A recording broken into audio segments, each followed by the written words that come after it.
Assalamualaikum listeners, welcome back to another episode of Boys in the Cave. My name is Tanzim and I'm joined by a very special co-host and a big amount of people in the cave today. So my special co-host today is Saadi.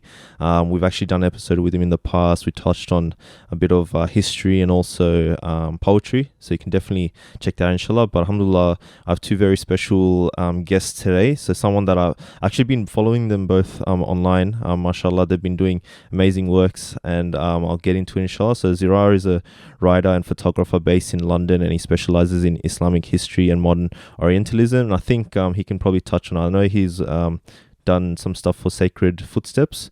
And we also have Zirrar, who's a Detroit-based graduate of the University of Michigan and founder of PersianPoetics.com. He's currently working on accurately translating Persian poetry into contemporary English. So you can also support his projects if you check out his socials, inshallah. So assalamu alaikum to all you guys, and welcome to Boys in the Cave. Wa alaikum assalam. Thank you for having us. Anytime. I wanted to actually ask you, because I think you guys got a lot of pages, mashallah. I think you got your own sort of personal page, then you have your own sort of project, then I think you guys combined in terms of the recently sort of hashtag Rumi was Muslim campaign. Mm-hmm. So if you guys can maybe touch on that, because I was following that, mashallah, and then so the audience gets a better understanding of what you guys do. So I'll probably start off with Can I just interrupt for a second? There's a lot of background noise I can hear. There's a... Okay, that's gone. Yeah, is it gone? Is it just me, or do you guys hear it too? It's really loud. Okay. I don't hear anything. I don't hear anything. So is it gone now? Yeah, now that I called it out, it's gone. Yeah, this is good. Okay, we're good. Sorry, I'll let you continue. No, it's all good. It's all good. It's nothing's live anyway, so you can kind of interrupt anytime, inshallah. So I'll probably actually, since Zirrar is talking, might as well start off with you. If you could just mention your sort of personal projects, and also I think you're doing a joint campaign with Zirrar as well. Yeah, that's right. So if we work backwards, so most recently Shahzadi and I started this Rumi was Muslim campaign, which we'll go into detail shortly. But typically or traditionally in the last few years, I've been working on campaigns and around the same themes of translations, calling out Orientalism in photography. Because I'm also a photographer, I like to observe especially how photography is used as a tool and instrument in I guess in a colonial way or Orientalist way. So this is something that I've been doing for a while, and I'm also a Sacred Footsteps contributor. So I write on my travel experiences, and it's from a sacred perspective, I guess, like an Islamic travel log of a sort. So this is the work I do on Instagram. But I'm also a writer, so I have a book called In Rap that came out 6 months ago. It's a poetry book as well. And I'm currently also working on a translation of Muhammad Iqbal into modern English. So there's a lot of similarities between Shahzadi and I think this is probably why we gel so well. This is why we started this campaign now, Rumi was Muslim. Oh, mashallah. I think even with your photography stuff, I was checking it out, and you did one, I think you went to Iran, and then you kind of, documented your experiences there. So could you maybe touch on that as well? Yeah, so I guess about a year and a half ago, so almost 2 years now, I moved to Iran. I was studying Farsi in Isfahan, so I went for the summer, and I got a chance to travel all over the country. And it's incredible. It's an incredible place. And I didn't really go with the mind of being a photographer, but I took my big SLR with me, and I ended up spending more time taking photos and studying Farsi, and that really kind of launched, if you like, my interest in architecture photography and my own spiritual journey into Islam, and which people always ask me, why, how are you a Muslim? How do you identify yourself as a Muslim, or how are you so certain as a Muslim? And everyone's journey is different. But for me, my journey was started with architecture and art. So the beautiful work that you see in Iran was really my entry into faith, as well as poetry, as well as photography. So it opened a lot of doors for me. So that started about two years ago. And since then, I've been traveling all over the Muslim world when I can, and just continuing the same tradition. And my approach is slightly different to most people's, because I don't think I'm a traditional photographer. I think I try to tell a story through my photos, and typically that is to bring in the history as well as the the richness of the architecture, which you don't find in a lot of photography books. You find so that's kind of been my approach with my social media as well as my printed work. Okay, brilliant, mashallah. And seems like you actually had a lot of fun with the traveling and the photography stuff, mashallah. So I think a lot of audience will be very jealous. But you can definitely check out the Zirrar's page and then look at all the photography, mashallah. It's like a really dope Instagram. So and also I wanted to ask Shags there because you also work at the hashtag Rumi was Muslim campaign, and also with your own personal stuff as well with Persian politics. So maybe if you could just mention all the sort of personal stuff that you do as well, inshallah. Sure, I'd love to. So I've been active on Instagram for a while, usually just posting pictures from my trips to Iran. And when I would public my Instagram, occasionally some people would come in and look at the photos, because seems to be a country that either for political reasons or people are worried or whatever, it kind of feels off limits to a lot of people, although almost everyone can just go. But it's kind of like become this new thing that people want to see. So I would start getting a following from that. And then eventually I started translating Persian poetry just for my friends. And I decided to just start promoting it. I'd like post stories maybe on my Instagram. And then I thought, I should make this its own page so that it could just exist out there. And then Instagram made you able to share posts to your story. And then from there, the page kind of grew, alhamdulillah. And since then, that was about 2.5, 3 years ago, I've been just working on my craft, improving my craft. And leading into the Rumi was Muslim campaign, the more I did translations, the more I got followed by people who were into poetry or had poetry accounts. I became aware of these kind of dubious translations floating around on the internet, but I had not yet encountered the origin. I would just see them and figure, okay, anyone can like write anything on the internet. But then when I started coming across these books at, the bookstore or something in my university, university near the university campus, I realized that there was something going on, but we didn't quite speak up about it yet. And then actually I got to know Zirrar just through some friends who were sharing his work. And I saw that he had written about the Rumi thing. And then I looked into it and I saw that Rosina Ali had written about it in the New York Times. So I figured we were talking actually, that, we should do something about this. We should make, like a website. We should have some information out there, because he had written a blog and I'd kind of written about it on my story. But we figured, okay, yeah, we'll make a website. And then I kind of made that thread just kind of ranting almost. I got upset one night because I saw that there was like a 400K Rumi account with just all fake quotes. Oh, wow. And we weren't planning for we weren't planning anything like that. Some people I think got the impression that it was some sort of like publicity stunt, but it was really just on accident that it even got so popular. So then, we rushed, we stayed up all night making the website. And so we put the website out and launched the campaign, hashtag Rumi was Muslim. And there's accounts on Instagram and Twitter and stuff to kind of lead people to the website. But basically with the website, we're hoping to kind of have a one-stop shop saying, what's wrong with this? What's going on? Kind of also now we're putting up a comparison quotes section, essentially, where there's a fake one and the real one.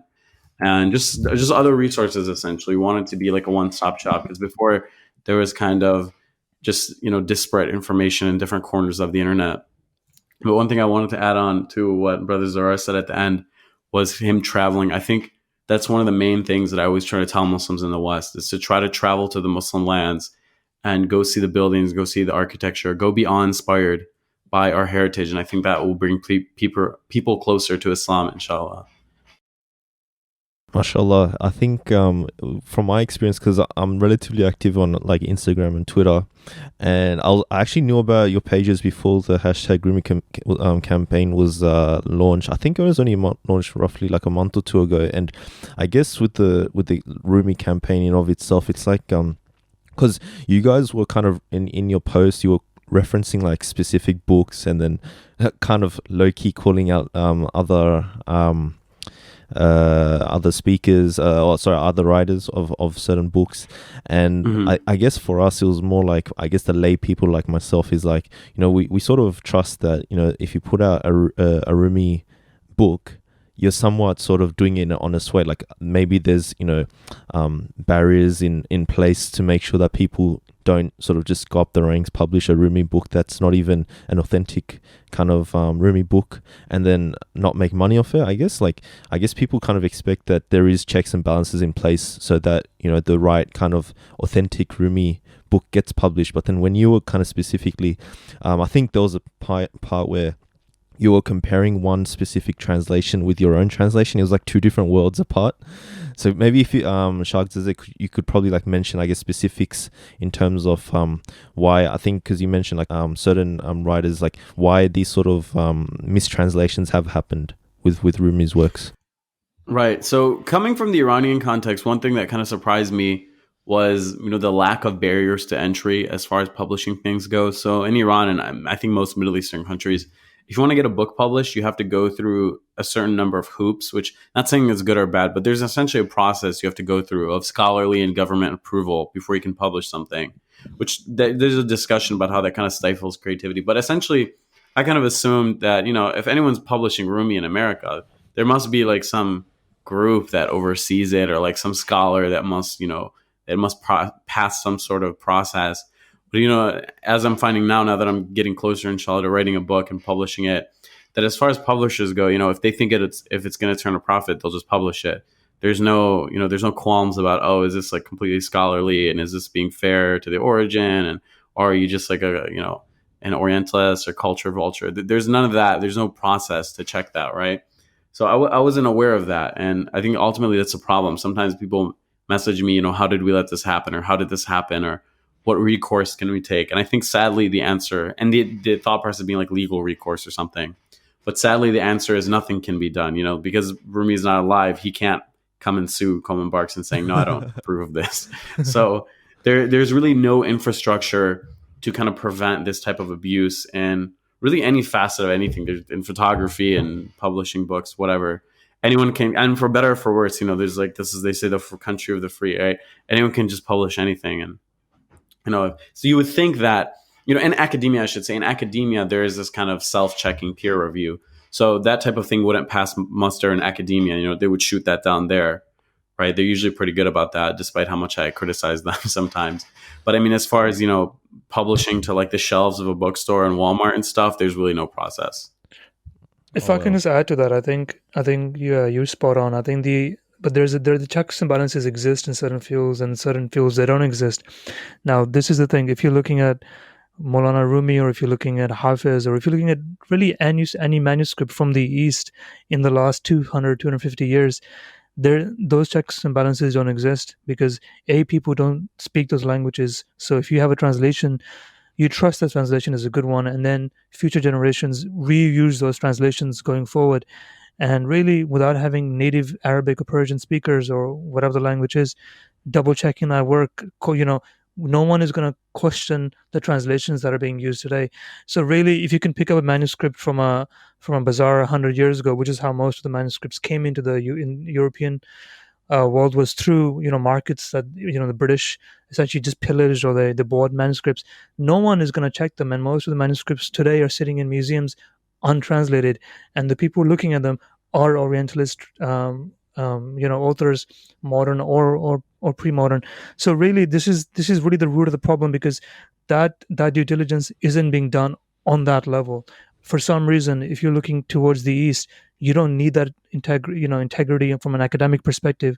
You can interpret it the way you want to.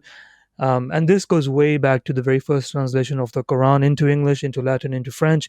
The same things happened. So really, this is almost like the Western world likes the academic integrity and the due diligence when it comes to science and literature, and between the European-centric world. But when you're looking at the Muslim world, to the African Asian world, it is not that important. And this is what baffles me, because Coleman Barks, for example, that's the guy we keep calling out by his name, because people should know that name, because that's the translation you don't want to pick up. He has no academic qualifications at all in Persian studies. Zero. He can't even speak Persian, right? So how can he become the most selling author of Persian poetry in the world? It just makes no sense. And yet he's promoted, awarded, given accolades by the Persian world, by the English speaking world. And we raise our hands up and say, where's all the checks and balances? What happened to, what happened to the, essentially where's everyone now? Why isn't anybody asking, what's the issue here? And this is why Shahzad and I are kind of like confused, what's going on. And this is why this campaign has really taken roots, I think. Brothers, this is Sadi here. So just on this topic, and I might be a bit of a devil's advocate, so please forgive me, but it's, I guess, only to contrast what's out there in English, and that's not from Barks, because I think we can say that his is a really exceptionally bad thing. Someone that doesn't know Farsi, translated Farsi works magically. So, like the ones that I have read, and it's a bit of a Barks moment for me because I don't know Farsi either. But I fail to see the great issue with them. For instance, say, I don't know if you know I mean, you probably would know. Red House's translation of the Mesnavi. Um, Hmm. I don't see him erasing anything. In fact, his footnotes are meticulous in bringing the Quran, the fiqh, Sufi imageries, and really highlighting them. And if you read, when I read it, I can tell, like, in one of the chapters, it's about Surah Al-Buruj. It's very clear. He's getting into that and so forth. So, and for instance, someone mentioned Hafiz. The translation I've read is Gertrude Bell's. And if you look at her biography, she went great lengths to learn Farsi and Arabic.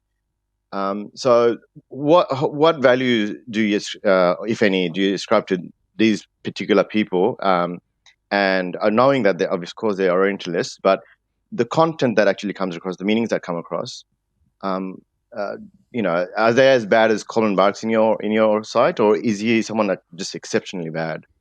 No, so there's two classes of it really. So there is those people are kind of in their own group, and the people that we're against are in their own group. Right. So actually, some of those old Orientalist scholars actually did a lot of khidma, or service, I guess you could say, Yeah. to the school of Persian poetry.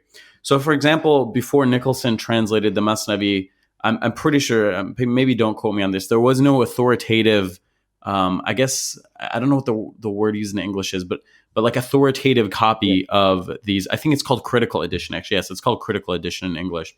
So before, in the pre-colonial era, maybe a couple hundred years ago, there was like hundreds of versions of every work floating around, right? Like you could see a divan of Hafiz with 400 poems all the way up to 700. Same with Khayyam, from 200 to 1,000 poems. Rumi, not so much. But these Orientalists, I guess, with their Protestant, their Western European obsession with details and order, thought that, maybe like we should figure out which one of these is the right one and which one isn't. Whereas for Muslims, our understanding was, who cares? It's all good poetry. So they actually went through the trouble of collecting all these manuscripts and comparing them and deducing which ones had interpolated lines. That means who had added works to the manuscript that wasn't the original, and who had removed in X, Y, and Z. So actually, I think the first critical edition of Molavi's, Maulana's Masnavi was by Nicholson. And even today in Iran, they say like a Nicholson version when you want to buy one, if you want to buy like an old school one. And of course, there's newer ones that have come out that have contested that. And I'm pretty sure Nicholson actually went blind in that process of combing through manuscripts. And in his translation, and I forget the other gentleman you mentioned, he actually went through such detail to write the manuscript so literally that his translation becomes quite useless to someone who isn't reading the Persian alongside. And that's the reason he even wrote that, was to teach people Persian. And one of his students said, he conceded nothing to readability, that he wanted to be so accurate that the output text is just completely useless, right? So when we're looking at these people, a lot of them were legit scholars. They knew the languages, they cared about the text, and in Nicholson's case, they went blind in the process.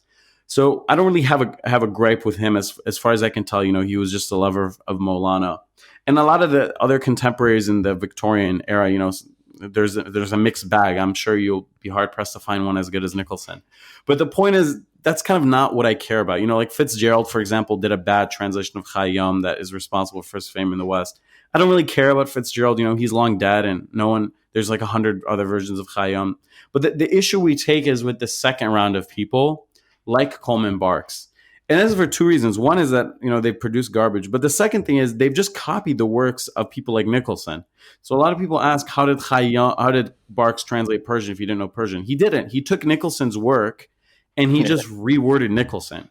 So really, Coleman Barks has done two two disservices, and people like him, right? They've done a disservice to Molana for miswriting or mistranslating him, and they've done a disservice to Nicholson for just ruining his translation, so to speak.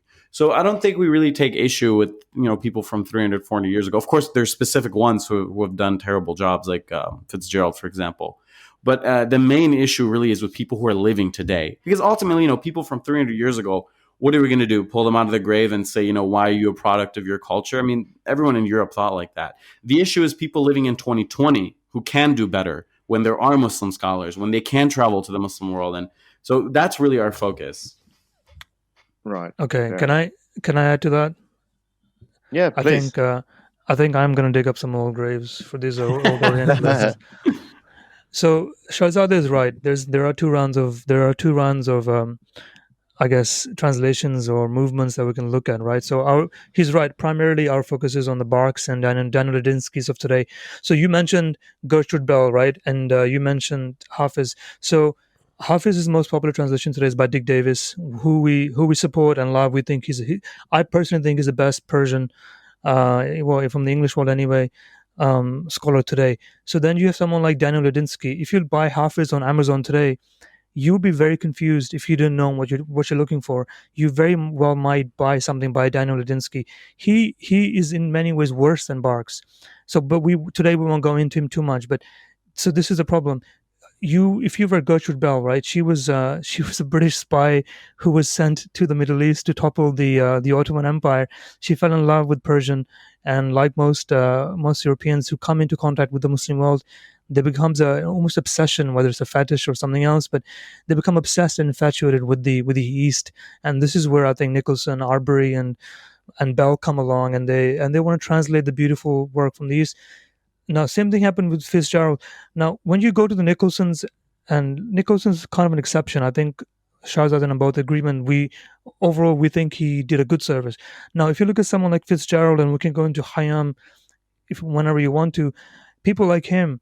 Now, this is my issue, because their issues really don't start with translations, because their translations really are original works. It's not really even a translation. It's more of an interpretation, to be kind. And if you really want to be critical, you say they essentially rewrote the entire poetry on their own, and is loosely inspired by somebody like Omar Khayyam. Okay, now someone like Fitzgerald, what he did was, if you look at the pre-Raphaelite movement, essentially, which gave birth to this obsession with Persian poetry. Now, they started because they were tired of Puritan Victorian England and European society, where you couldn't do what you wanted to because you were bound by these traditions and these norms, and they were trying to break free. So when they find somebody like Hafiz or someone like Maulana Rumi, this is my issue. What they wouldn't do with the translation was fine. Fitzgerald's translation isn't that bad. It's original work. It's quite boring. It takes away all the love out of Hayam and all the beautiful imagery that makes Persian poetry so beautiful. But what he does is he detangles Islam out of the East. So when you're getting translations like Hafiz or Hayam or anybody from 150 years ago, because the translation with Fitzgerald came out in 1869, so this isn't that long ago, really. What they did was they said, look, we'll take it from the East, but what we'll do is we'll make someone like Hayam one of ours. We'll say he wasn't really Muslim. We will say he hated Islam. The Sufis hated him. He's more of a New Age scientist like us. He's one of ours. And so what you do is you cherry pick what you want from any time, any place, and you make them your own, in your own identity. So in this case, it's not a translation that we can really have a grab against. It's more, what do you do with the identity and the personality behind that poetry, right? Because they go hand in hand. You can't have Rumi without the Masnavi, and you can't have the Masnavi without the Rumi. You can't have the Rubaiyat of Umar Khayyam without each other, right? So this is what the older Orientalists did. Now, this is just specifically Fitzgerald, but historically, if you study all of these Orientalists, this is how they would present the East to the West. They wouldn't just give them the translation. They would either take the names away and say, look, I don't even know who wrote this, but this is my work. And this actually happened quite often when you look at Arabic poetry, especially Arabic actually. When it came to the West, they didn't credit the authors. And if they did, it was in a side note or footnote, which eventually got erased in future editions. So this problem goes far, far back, and it goes beyond translation. This goes on the identity of the Muslim world and what we produced. So this is, if you like, this is how you can divide the two worlds of the Barks, which started really in the post Cold War, U.S. and pre modern world, where you were really detangling Islam for anything that Islam had produced, whether that was science or whether it was the art or the world of poetry. Yeah, right. Yeah, that's quite insightful about the effect of the Orientalists on these works. SubhanAllah. Specifically on Fitzgerald, though, like I'm not so. I don't think I'm no genius, but when I, worried that I'm reading garbage as I went forward, because my story is I don't know if off air they would if Tanzim mentioned. It's not really a story, but my mum named me after Saadi, and one fine day I actually just started looking into what his works were, because his poetry is still extant in the subcontinent. And in I remember when we were young, his famous lines from his introduction to Gulistan, in praise of the Prophet, they're used in Maulids, and his stories are still sort of presented as moral stories and so forth, demonstrating how Muslims ought to live and things like this. So when I went and tried to look into a translation, in my case I came across Edwin Arnold, um, and I've read that probably, not showing off anything, probably close to 50 times, and because it's I find the content and I don't see Islam being erased, number one, and I see that it's actually quite useful, like both for to know what his life was about, and also if not the prose and the verse is all lost because of translation, but the meanings are there, so to speak. And so when I moved to other works like Khayyam, I discovered very, very quickly that Khayyam himself said that my translations are not literal. He literally says things like they are unliteral and they're mashed together, and something is probably lost.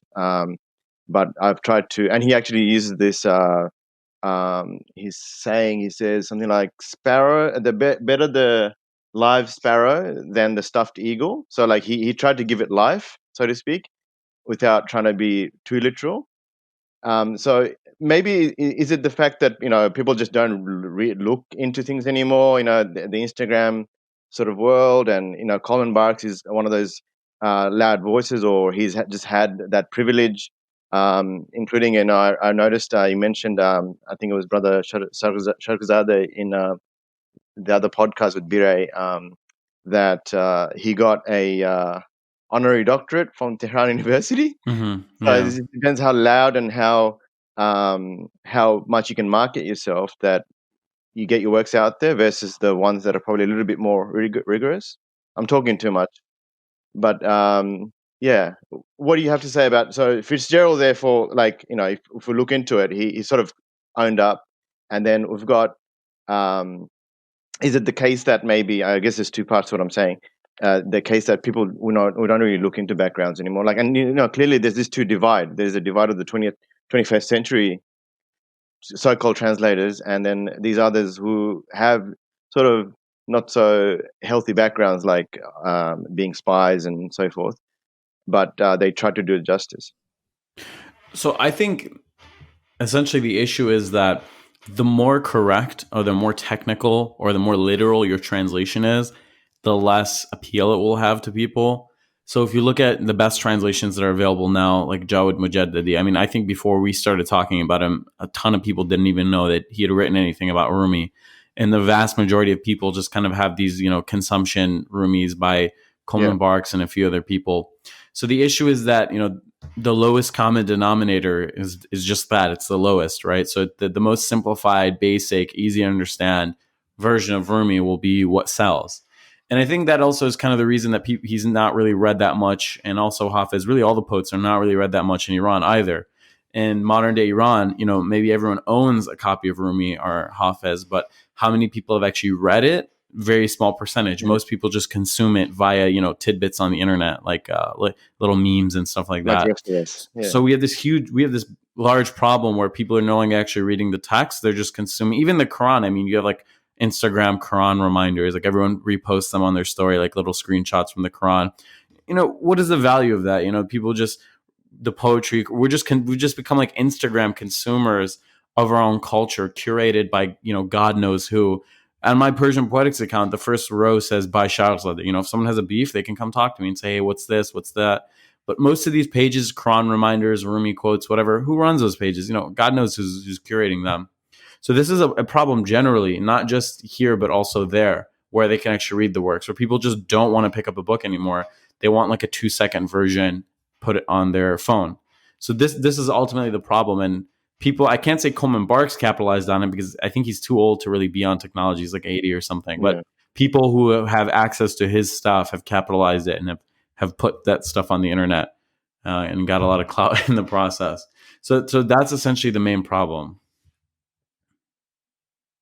And as far as to answer to that thing, the getting an honorary doctor, that was probably the weirdest and funniest thing to learn in the whole research behind this project, was to find that we gave that guy essentially a PhD. And I don't know if honorary doctorates are given in a field or if they're just called honorary doctorates. And my friend brought up, we're so desperate for the white gaze. We want white people to like us so bad that if just one white person engages with our culture, even if it's on a predatory basis, by the way, we're still happy to give them some sort of accolade and say, oh my God, be a guest in Iran and we'll take you to Shiraz and all that stuff. And we'll be happy to have you. And here's an honorary doctorate in a big event. I wonder if anyone even opened the book to read it.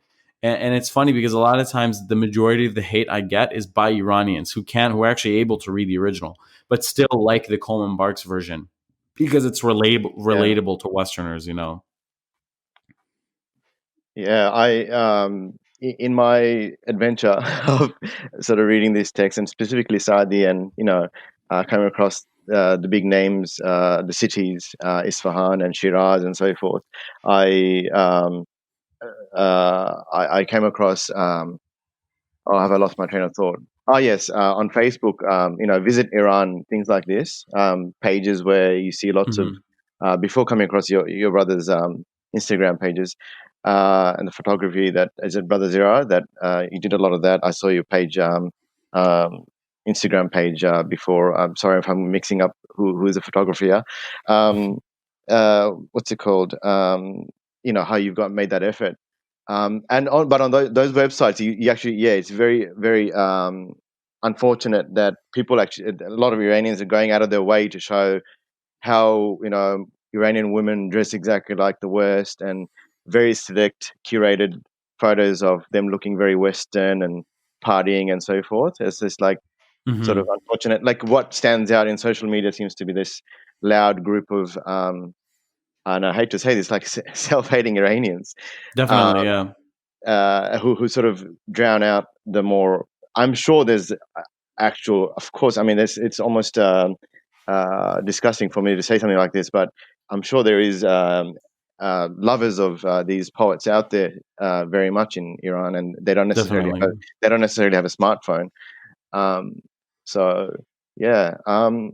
Okay, well, if we can move on from sort of this, and if possible at all, would it be an idea perhaps for us to go into some of the chapters of the Mesnawi or whichever poet you like, and to sort of, like for people like myself who don't know Farsi, will never access it in the original, to sort of discuss some of the themes, like for instance, Saadi's Gulistan. I find it, it's gems of experience, and Right.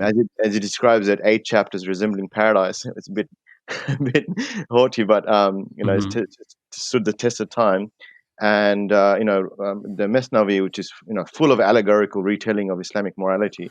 Could we go into some chapters, and or your favorite chapter in the Mesnavi, and maybe we can discuss some of that content, either of you brothers? Sure. One thing I'll say is that most of my formal study was with the Golestan Oh, and yeah? with Saadi's work generally. So I'm more able to talk about his work than the Masnavi. Unfortunately, I've actually only recently begun reading the Masnavi, in a full format, not just like certain selections that I've seen places. And I've never worked with it before. All of my translations have been with ghazals and robais. I've never actually really translated, other than maybe like the intro from the Masnavi. So I mean, I've read it and I'm familiar with it, but I don't feel qualified to comment. But Okay. yeah, I can talk a bit about the Golistan. That's actually where I learned classical Persian formally, and interestingly, that was the standard book. If you were from the Balkans to the Bengal, going to go to a madrasa to learn Persian, it would be via Sadi's Golistan, because they regarded it as the peak of Persian prose and poetry, even more so than Rumi and Hafiz and all that. It's interesting because Rumi is probably the most famous poet, but he writes in a very simple style. It's not the poetry; it's the ideas, right? Whereas Sadi's is really just beautiful. His prose is really, like he says in the intro, he likes to talk himself up a lot. It's like Yeah, it does. written on golden pages, the way he mentions it in the Gulistan.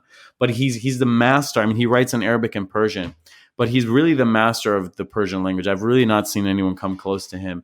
He's so good that to him rhyming in a rhyme scheme is easy. It's easy peasy. He actually has internal rhyme, so the sentences rhyme with each other and the words rhyme with each other as well. It's just the level of his his prosody and is just incredible. Yeah. Even in the English, I think when I read this about 10 years ago, I hadn't read anything so rich, even in terms of the vocab he's used. The translator, I mean, not that there's a lot, I used to read a lot of classical poetry or anything in archaic language. Yeah, Brother Zirrar, did you want to make any comments in this regard?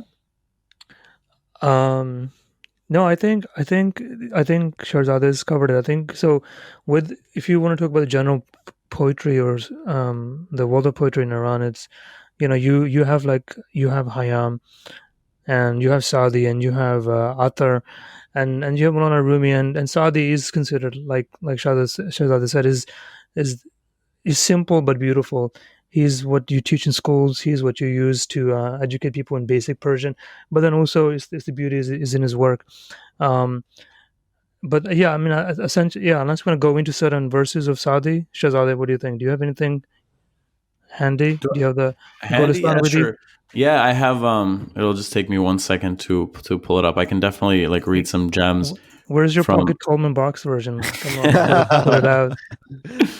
All right, let's see. All right, so I go by this really good translation by the guy's name is Wheeler Thaxton. I'm not really sure about his first name, but he's this. I think he's retired now. He's this Harvard-based Persian studies professor. He's also fluent in Arabic. I mean, some of these scholars are really incredible. He knows both languages fluently, and he's created essentially the first modern good complete translation of Sadi's Golistan, and he's also attempted to correct some manuscript errors by comparing different manuscripts. But just kind of to give you an idea of the way the rhyme scheme of Sadi works, let me try to find a place that's let's see. So I'll read just the first intro that every single Iranian has memorized because they teach this in school, as Zirrar said. So he begins Bismillah ar-Rahman ar-Rahim. منت خدای را عزوجل که طاعتش موجب قربت است و به شکر اندرش مزید نعمت. هر نفسی که فرو می رود ممد حیات است و چون برمی آید مفرح ذات. پس در هر نفسی دو نعمت موجود است و بر هر نعمت شکری واجب. از دست و زبانه که براید که از عهده شکرش به در آید. And then he quotes the Quran. عملوا آل داود شكرا وقليل من عبادي الشكور. And then he says, this is the last thing I'll read. بنده همان به که ز تقصیر خیش عذر به درگاه خدای آورد ورنه سزاوار خداوندیش کس نتواند به جای آورد. So see, even for me, reading these texts is very difficult. But this is probably the most beautiful sentence on the front page. It's just so amazing. It says, باران رحمت بی حسابش همه را رسیده و خوان نعمت بی دریغش همه جا کشیده. پرده ناموس بندگان به گناه فاش ندارد و وظیفه روزی به خطای منکر نبرد. So now I'll read it in English. He says, obligation is due to God, for obedience of him is the cause of proximity. This means proximity to religiousness, right? Basically to God. And with gratitude comes an increase of benefits. Every breath that goes in is an extension of life. And when it comes out, it is a relief to the individual. Therefore, in every breath, there are two benefits, and for each and every benefit, thanks are necessary. So you can see the deeply religious, Islamic nature of these texts, where they open. I mean, this debauch here, this introduction, just goes on for pages like this, and I'm only reading the first paragraph. And then he says, "Who is capable by word or deed of discharging his obligation of gratitude?" So some of these translations, this is kind of like Nicholson, are so literal that they're kind of not poetic. It kind of says we are discharging his obligation. So it's basically saying, who's worthy of thanking God, even really. It's amazing, the lowering oneself in front of God in the beginning of these texts.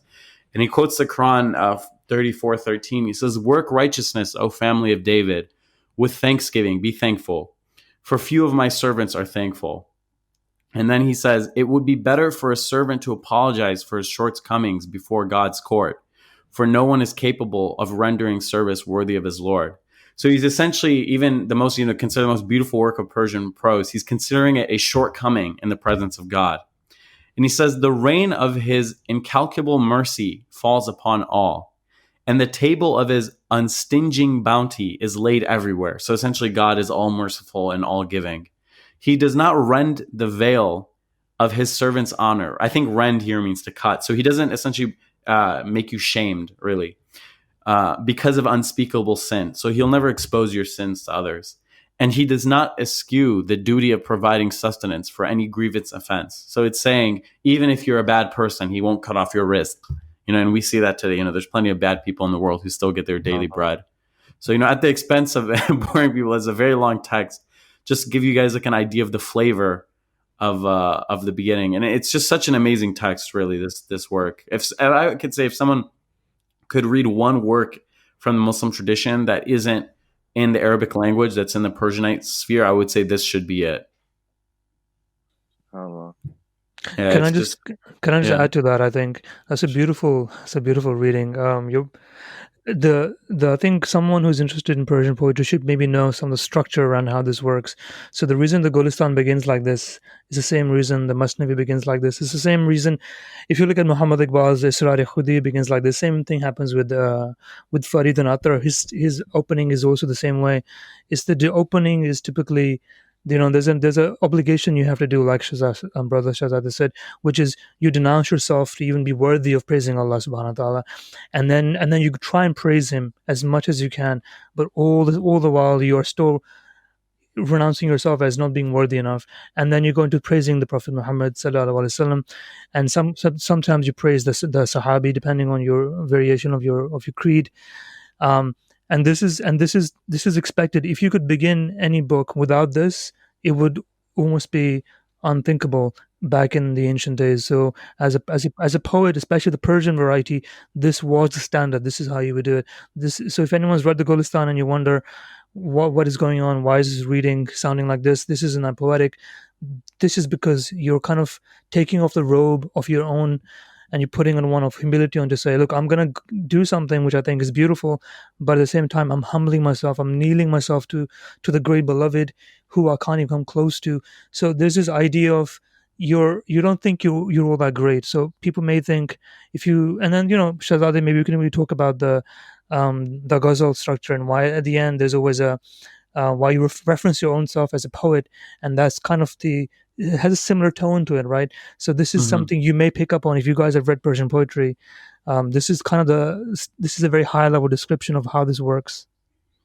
Right. So what he's referring to is there's this essentially the tone of Persian poetry. It's kind of feels like the opposite in some ways. For example, if someone is familiar with the Western rap tradition, the tone is to always boast and exalt yourself and talk about how great you are and how much money you have.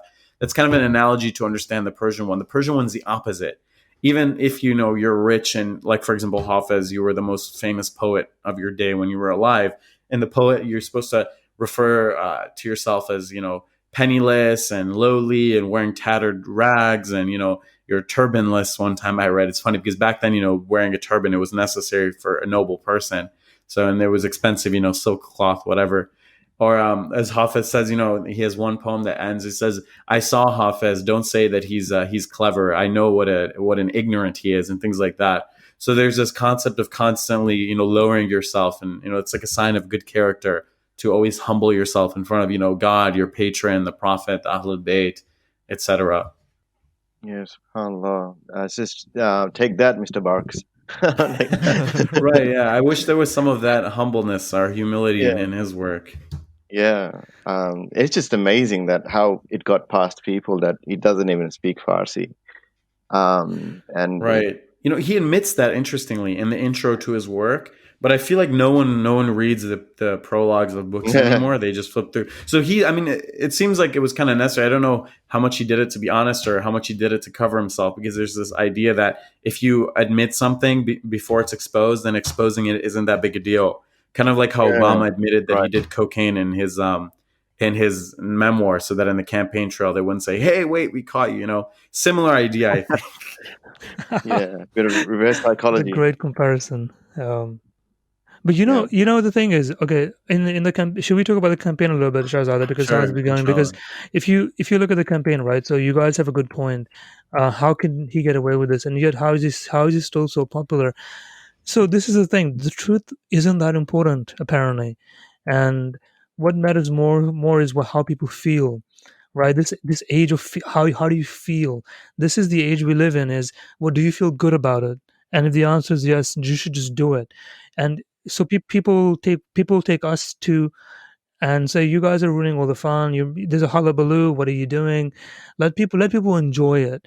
And so when I hear this argument, right, there's actually this is a rational argument. There's a good argument to be made, because why should we care if we're so stuck on literal translations versus original translations or interpretations? And so typically my response is, look, I agree with you. If you enjoy reading this literature, enjoy it. If it makes you happy, fine. You just have to accept you're reading the work of a white American poet. You're not reading the works of a 12th century, Sunni, Orthodox Sufi mystic. And once you make that distinction, then you get two camps. You get people who are like, no, no, no, no, no, no, I'm reading Sufi, and that typically happens with the Muslim crowd who don't want to accept that I like the works of a I don't know if Barks is Christian. I think he's an atheist. But to say, yeah, pick one. If you're gonna like Barks, go enjoy it. And I encourage people, go enjoy it. Don't argue with me if you enjoy it. Go enjoy it. But you just have to accept you're reading the works of an American poet who is alive today. You're not reading the works of a Sufi mystic, philosopher, poet, a jurist from Konya. So this is the distinction. And the people who still want to read it and claim it's Rumi, go enjoy it, but just don't, just let us do our thing, Right. because we want to educate the people who are coming into Islam. And Sufism and poetry is such a beautiful way to come into Islam. So there's a danger that we're kind of closing doors, and I've heard this. Right. So I'm very wary of this, because people may say, look, Rumi was my door into Islam, and it was Coleman Barks who opened the door for me. So then we have to really think about this, because you can either start hating on people and you can say, all of you guys are doing the wrong thing, we're self-righteous, we know what we're doing, you guys are just fools. So there's that distinction to be made, how we spread this message. So I think we just need to be, inshallah, may Allah guide us. We want to keep that window open and say, we just want to make you aware of what's happening, because as much as doors are opening, we're finding people are also closing doors, because they're finding that Rumi is giving them reasons to close doors, because they're reading Rumi in a way that makes them think, hey, he wasn't even Muslim, he wasn't, he might not even be straight. Who are we to question if this great famous Sufi mystic himself had all these relationships with men, and who knows what he was doing? Right. So there's this, you have to balance these two sides, I think. Right. Yeah, this is definitely a difficult question for me. I mean, among all the messages that we receive, definitely the one that makes me think the hardest is, at what point uh, does the usefulness of Coleman Barks begin or end? You know, when people start saying, I found the real Rumi because Coleman Barks started me up. And that's kind of a difficult question to approach. You know, it's kind of like a does the ends justify the means type of thing. And I'm not quite sure what the right answer to that question is, because if someone became Muslim via that, I'm glad. But I don't know. I think the extent to which it actually damages Rumi's character might be greater than that. So, Allahu Alam. At the end of the day, everything that happens is part of God's plan. So maybe somehow he fits into the divine storyline. no, it surely does. Jazakallah khair for Thank this you. massive effort you're taking up, because it's no easy feat to sort of counter all these narratives and be up against this established Eurocentric, really neo-Orientalist sort of positioning that you find on social media, and add to that social media itself, and it's as one of you said, the tidbit, tutor grade, 140 characters or less, and otherwise we're not going to read it. Right, exactly. That people get carried away with that, and who cares for authenticity? Who cares for and of course, it also helps if you really secularize it, because then there's no commitment. I think Coleman Barks regards himself as a Sufi of a particular order as well. I had a read, and subhanAllah, I wonder what that means. Did he actually take a shahada, or is it because... No, he didn't. He didn't. Because you find that with... sorry, I'm just going to add that you find that both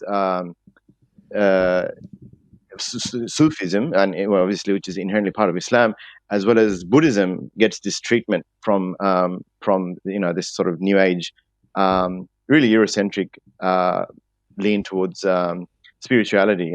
Spirituality without God, and Buddhism. One Slavoj Žižek talks about this extensively, how it's just perfect for our postmodern sort of self-centric world now, because Buddhism, eventually you get there, but it's not there in your face. And same with this sort of common Barks sort of tasawwuf. It's Islam without God, ironically, seemingly, right. Anyway. But so go ahead. No, and I'll shut up soon. I was just going to say that if you read, in Saadi, you actually see that their very humanness, as one of you pointing out, that in Gulistan he mentions all his vices, or a lot of his vices, to point out lessons, and you actually see that. I mean, stuff that we wouldn't say nowadays, probably, right? Right, definitely, yeah. One time he goes out to check out this girl. He writes about his vices. Almost, it's funny, almost in the way the TV show Rami explores issues with sexuality in the Muslim community. Saadi really openly writes about struggling with sexual desire. I mean, it makes sense if you're a single man traveling for 30 years straight and you don't have a wife. I mean, it makes perfect sense. Yeah, and also that old controversy of the homoerotic or homosexual stuff that's sort of around, because there's plenty of that in the Gulistan, and maybe you can talk to that. Is that sometimes I saw someone trying to rescue Saadi from that by saying that it's the Persian language is neuter, he really meant girls. Right. So this is an interesting topic, because a lot of times one of the things we push back on is this packaging of Rumi as basically being in love in like a homosexual relationship with Shams. And the reason we feel the need to push back against this is because it's kind of like a corruption and a degradation of something sacred in Sufism, which is the relationship between the pir and the murid, or the student or the aspirant and the teacher, the Sufi guide. So the idea is, in Sufism, there's two types of love. There's ishq haqiqi, which is real love, that's got love of God and the Prophet and all that. And there's ishq majazi, which is kind of like a fake, lower version of love, just between people. And my Sufi teachers in the Middle East, they said, this love is ultimately based on shahwa, which means raghba, which means kind of like a lust or like a sexual desire. And he would say, look at the girls and the boys, they run after each other. And then once they're done with that, they break up and they cry and like, oh, I was in love. And, we've all seen it before, right? So the idea that Rumi and Shams's relationship was anything other than just, purely about Sufism is kind of like this new Western gaze where they're like, oh, they're writing love poetry to each other. They must have been gay, right? Because in the West, love is just about sexuality. Guys, you have to say, no homo if you hug your friend or something like that. Men can't there's no such thing as love without sexuality. Those two things are wedded together. It's a very sex-obsessed society in a weird way, the West. So what ends up happening is they kind of implant that understanding onto Rumi and they make him gay. And then when we push back against that, I don't know about what Brother Zirrar has gotten, but people come and say, oh, you're just a homophobe, get over yourself. And I say, no, it's not about that. And not to answer your question it's not about that, is that if you want to find homosexual love, things like that, heteroerotic or homoerotic things in Persian poetry, it's there. It's all there. It's just the issue is forcing it where it's not. So to speak to Saadi specifically, Saadi is famous for being essentially bisexual. I mean, not going to mince words, just say it straight. The thing was, back then, there wasn't really a compartmentalization of sexuality, so to speak. There wasn't this idea of gay, straight, bi, and now we have like 50 letters, transgender and bisexual. It's like LGBTQIA, the whole alphabet now. That didn't exist back then, right? So back then, people were just people, and you got married and you had a kid. So their idea back then was, as long as sex was haram, and as long as it was occurring outside of marriage, then they didn't care if it was with a man and a man, or a man and a girl, or a girl and a girl. You can even see manuscripts of man and man and women and things like that, right? So, and also many men and many women. Their idea was that sex within marriage is moral, and that sex outside of marriage is just immoral and wrong, right? And then once you're in the zone of immorality, anything goes. They didn't care. It wasn't like now where people, Muslims will have premarital sex, but only with a girl because they consider themselves straight. So I'm sorry that was kind of long, but that's kind of like the necessary context within we need to understand Saadian. So coming to Saadi, if you're just traveling and you're alone, then if you're happen to be traveling with a man, then maybe he did something with him. But I think that we shouldn't let our modern understanding of things cloud the past. But if we look at historical Muslim poetry, we find just as much poetry by men about men as by men about women. And the thing to respond to that point, I think it'll be the last thing before I talk too much, was that guy who said that Persian is a neuter language. That it's true, and that does provide a lot of ambiguity, which is why there's some confusion about interpretations. But there's some words that are not neuter, like the words boy or, beard, right? Like my lover's beard. I don't think he was talking about a woman with a man costume, right? It's probably just a man. So that definitely does exist. But, but we need to view them as human. Saadi was a sheikh, but, he was a human with desires as well. So no one is perfect. He's not the prophet. Yeah. Allah. Brother Zirrar, did you want to add it? And by the way, you guys can't... you guys don't have to shut up. It's me that has to shut up. So please don't feel like you need to. Please take your time. Yeah. So, sure. Brother Zirrar, did you want to add any comments? I'll just. I don't know how to continue from what Shahzadeh just finished on. This is an interesting point, right? Because I really like this topic because I think that the relationship between a teacher and a student is an important one to understand correctly. Because for a lot of young Muslims who are listening or who read poetry, you really have to understand what you're reading. And so as I'm currently working on Muhammad Iqbal's translations, I'm finding similar examples where he's comparing old relationships between teachers and students, or great kings and their slaves. But in reality, in this case, for example, there's nothing sexual at all. This is literally just the fact that you can have a love, you can have a servitude towards another person, and this is really a example of, if you like, that trust and that the servitude that you should aim for Allah. You have it with on a human level as well, and this is the idea of brotherhood that Iqbal especially talks about, and this is the level of unity that in our poetry has always been around. It's supposed to encourage you to unite and encourage you to serve each other, because essentially we're all here to please Allah subhanahu wa ta'ala, but at the same time we're here to please and look after each other as humans, as brothers.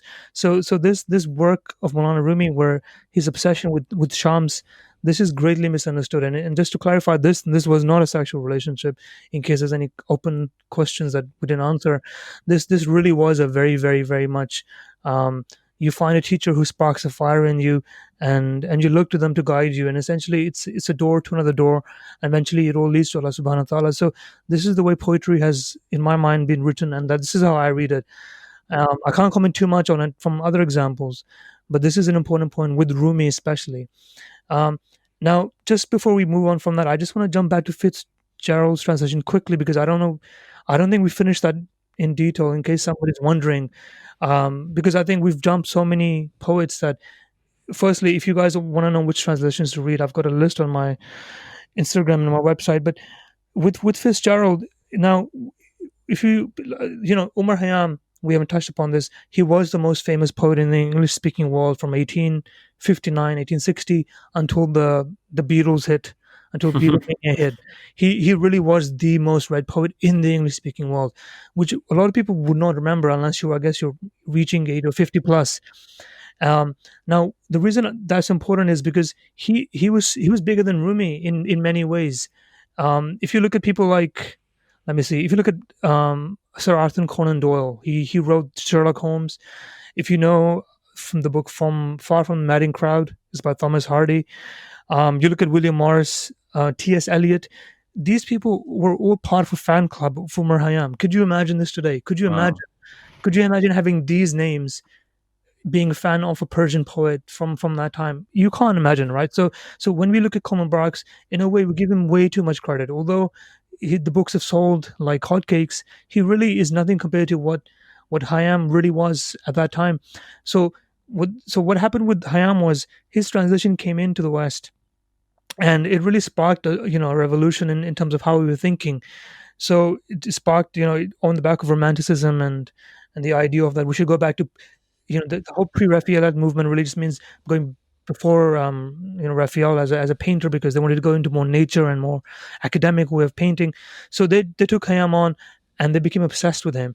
And if you look at someone like Mark Twain, you may not know this, Mark Twain carried a poem of Umar Khayyam for most of his entire life in his hand. This is how much he loved Umar Khayyam, and it's Wow. because he inspired them in a way that no English, no European poetry ever could. Now, this is the beautiful thing that I find really inspirational is, if you look at what we've been talking about, right? We're talking about sexuality with Saadi, we're talking about Rumi, and now we're talking about Khayyam, and of course, Shahzadi can talk more about Rumi in this regard, but the Masnavi has a lot of sexual references. It has quite controversial references that, if you don't know, you may think this is kind of X-rated. This isn't really very Muslimy to be talking about. But this, for me, this is why it's beautiful, because as Muslims, we never shied away from these topics. We didn't close our doors, no matter how long ago it was. We addressed these Yeah. topics. Even the Prophet Muhammad sallallahu alaihi wasallam, he talked about relationships with women. He gave people guidance on how to be in a happy marriage. We addressed the things that people were afraid of addressing, because someone had to do it. So as Muslims, we always dealt with these worldly, these dunya things, to prepare us for the next. So in all of our literature from the beginning till now, we have never shied away from these topics that are considered taboo. So 160 years ago, the Europeans, they were still struggling to even use words to describe love, which were sexual. Mm. Right. They had to take Hayam, and they said, this guy is crazy. He's talking about wine, and he's talking about women. He's talking about death as it might not even happen. He was confused. He was uncertain about after death, after life, a life after death. So for you can imagine the shock in the West to say, how could a Muslim, from Nishapur in Iran, in Khorasan, how could he be teaching us, right, about Right. enjoyment in this world? How could he be teaching us about doubt in and uncertainty in this life? Because we were, the Europeans at this time. Remember, you have to remember this. This is post Renaissance. This is, Industrial Revolution. This is when the Europeans, they actually thought they were the greatest things that's ever been created. For them to take on Hayam and then eventually Rumi and any of the poets, they really had to break away a lot of things that were attached to these people. So as a Muslim, I'm proud to say, you can look at Hayam, and Hayam did drink wine and he had relationships, but his poetry is entirely fabricated, because it wasn't, in my research anyway, Hayam never really wrote any poetry. You have Right. poetry that's been attributed to Hayam, which has also been attributed to Ibn Sina. So if in more recent scholarly work, it's been discovered that really, over a course of 200 years, from hundreds of different authors, you have the Rubaiyat of Umar Hayam, and this is essentially it. There's no evidence that he himself wrote any poetry, but the people who wrote his poetry, they did all these things, and it's still preserved. We still read it. We understand the context. We can separate our faith and not feel insecure about it. Hmm. We didn't burn books. We didn't burn books and say, this is not Islamic. Let's just get rid of this. Let's just wipe this. Especially in the Persian region, they've always accepted the sin. They've always accepted what was wrong, but they didn't hide it. They drank wine at the height of the Islamic rule in Spain under the Safavids. They didn't care about it. They dealt with it, and they just accepted, look, we're not perfect. These are things we can't give up. We're gonna we're going to capture it in, whether it's in paintings, and Right. if you go to palaces in Isfahan, you can see semi-naked women on palaces. And this is survived the post revolution. This survived the Iranian Right. revolution, right? If Khomeini himself did not wipe away this imagery, you have to wonder who really is the Puritan now, who really is a crazy Right. person now. If Khomeini himself was okay with having Hafiz, and you have to remember, Hafiz poetry, by the way, is not very religious. If you read Hafiz, Right. he's not like Saadi, he's not like Rumi. Yeah. Hafiz is a lover. He enjoys life, and Right. his poetry is read by the most religious clerics of Iran live on TV constantly. He's adorned, he's worshipped, and this is by very, very qualified, Right. Yeah. very strict, hardcore, Shia clerics. So really, this is how I summarize this in my head. From the beginning till now, we've been okay with our history. We don't hide it. We talk about it. The really worrying issue is how the West changes its dynamics, its mood. One day it's okay with something, the next day it doesn't. So it burns the books, and then it rewrites the books, it revises the books, and it removes footnotes. And this constant revisionism is what the foundations of Western literature and intellectualism is based on. So as Muslims, if you're listening, we don't do this. We don't reword stuff because the fashion has changed. So this is the foundations that we're inheriting, and this is why correct translations are so important, because we don't want to hide the correct Masnavi. We want you to read it. So this is why works like what Shahzada is doing, is he's translating Hafiz and Rumi. This is, subhanallah, this is why it's important, because we need Muslims to do this, because Muslims don't need to hide this stuff, because we find there's lessons behind everything, there's purpose behind everything, and Allah has guided us to do this. So we accept we're sinful people, we accept we're weak, we accept we're not perfect, and we accept we're wrong most of the time. But this has been the light that we follow. This is why we've been so successful. So if you think the West is the way, this is how they've succeeded, they're not our teachers. This is not how we do things. Yeah, I agree. I like a lot of that, and I wanted to address a couple small things. One thing is, the other day I was listening to just some mufti on the internet who does like live Q&As, and someone asked a question that was like super sexual, basically about his marriage, and the mufti gave like a really detailed answer that was equally as sexual, and I found that really interesting. I was thinking, he's an American, convert, or maybe he was raised by converts, but anyway, a large part of his audience would have been converts as well. It's in New York City.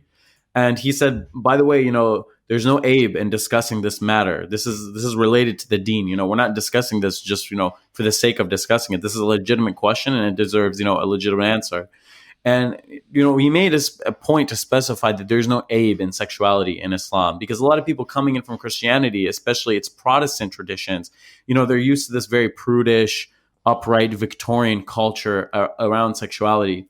And it's interesting because if you look at the West, and we always think, these are the most, sexually open societies, if you just look at the culture and things like that. Although that might be true on a superficial level, if you look at studies about people's level of activity, I don't want to bring up a weird topic for this forum, so excuse me if I'm wrong, but if you actually bring up the level of activity in their lives, many Muslim countries beat out Western countries.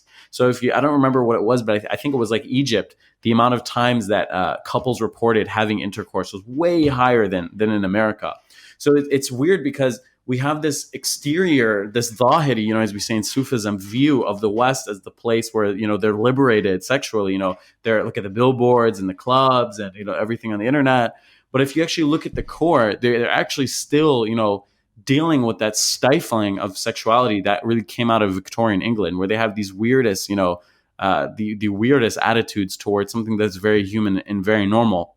And again, when people look at Islam, for example, if you look at hadith collections like Bukhari and our greatest hadith collections, there's a chapter where it just talks about sex within the context of marriage.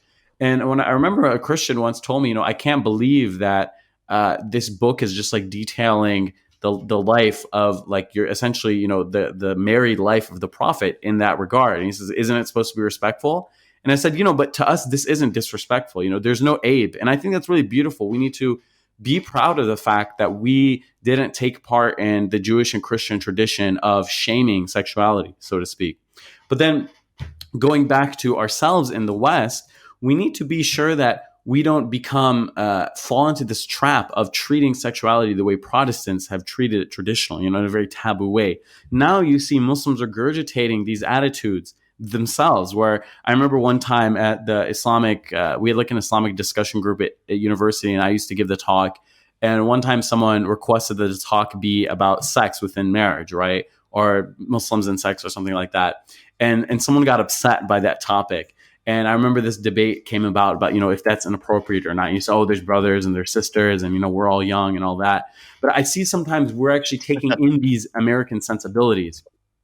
And you mentioned Khomeini and Hafiz is interesting. I didn't know this, but Khomeini actually has his own divan of poetry. And if you read it, it's strikingly similar to Hafiz's his divan. If you read it, you'd almost mix up, some of the poems in terms of authorship. You might think that Hafiz had written that poem. So just to kind of tie between, even though the people you would think of as being highly conservative, they still have an appreciation for like the heterodox elements of our tradition. Yeah, and just to bring it back to Rumi as well for a second, is one of the criticisms we've had of Marx is he hypersexualizes Rumi where he doesn't need to be. And so I recently had a debate about this with somebody who said to me the Masnavi itself is quite, you have to almost censor some stuff out. And I said, well, Rumi did have a lot of sexual references and commentary about women and other stuff, but this was all, this is something that had a purpose behind it. Whereas Coleman Brock's version are sexual without purpose. So if you're reading Right. Brock's and you find there's a sexual reference to a woman, most of the times it's not in an honest translation way. You're reading something that Brock just thought, what, this should be sexual, I'll make it sexual. Right. So this is something to be wary of when you're reading translations of poetry. Someone will tell you, look, Rumi was sexual anyway. This is fine. This is honest. This is truthful. So this is why I'm mentioning this. Just be wary that criticism. This is how you answer it, because the choices by Warbucks are not really honest. They're not really placed correctly. Right. There's one thing that I always warn people of is, looking at the niyyah. When in Islam, we talk about the intention of things a lot. So a lot of times when they insert sexuality into the translations, like you mentioned, the niyyah and Coleman Barks, I would assume, is just to make it more interesting to people. They say sex sells. But whenever, and sometimes, like you said, detractors will bring this up. Well, Rumi wrote about sex as well. The niyyah behind bringing up these metaphors in these texts is the lesson. So when Rumi is writing one of the hikayas, the stories in the Masnavi, and it's about sex, he's not writing that as like, excuse my language, erotica for his readers. He's writing that to have a moral lesson in there, right? And a lot of times I feel like that niyyah or that metaphor is missed, and we reread it in the face value. And an interesting tie-in actually with the Protestantism that I brought up was that Nicholson, I'm pretty sure he was a British guy and probably was a Protestant. When he translated the Masnavi, the sections that were considered lewd by British standards, he actually translated them into Latin and not English. And that's because he didn't want average people to be able to read it, because it was considered, too out there for the average masses, which I just thought was a funny tidbit.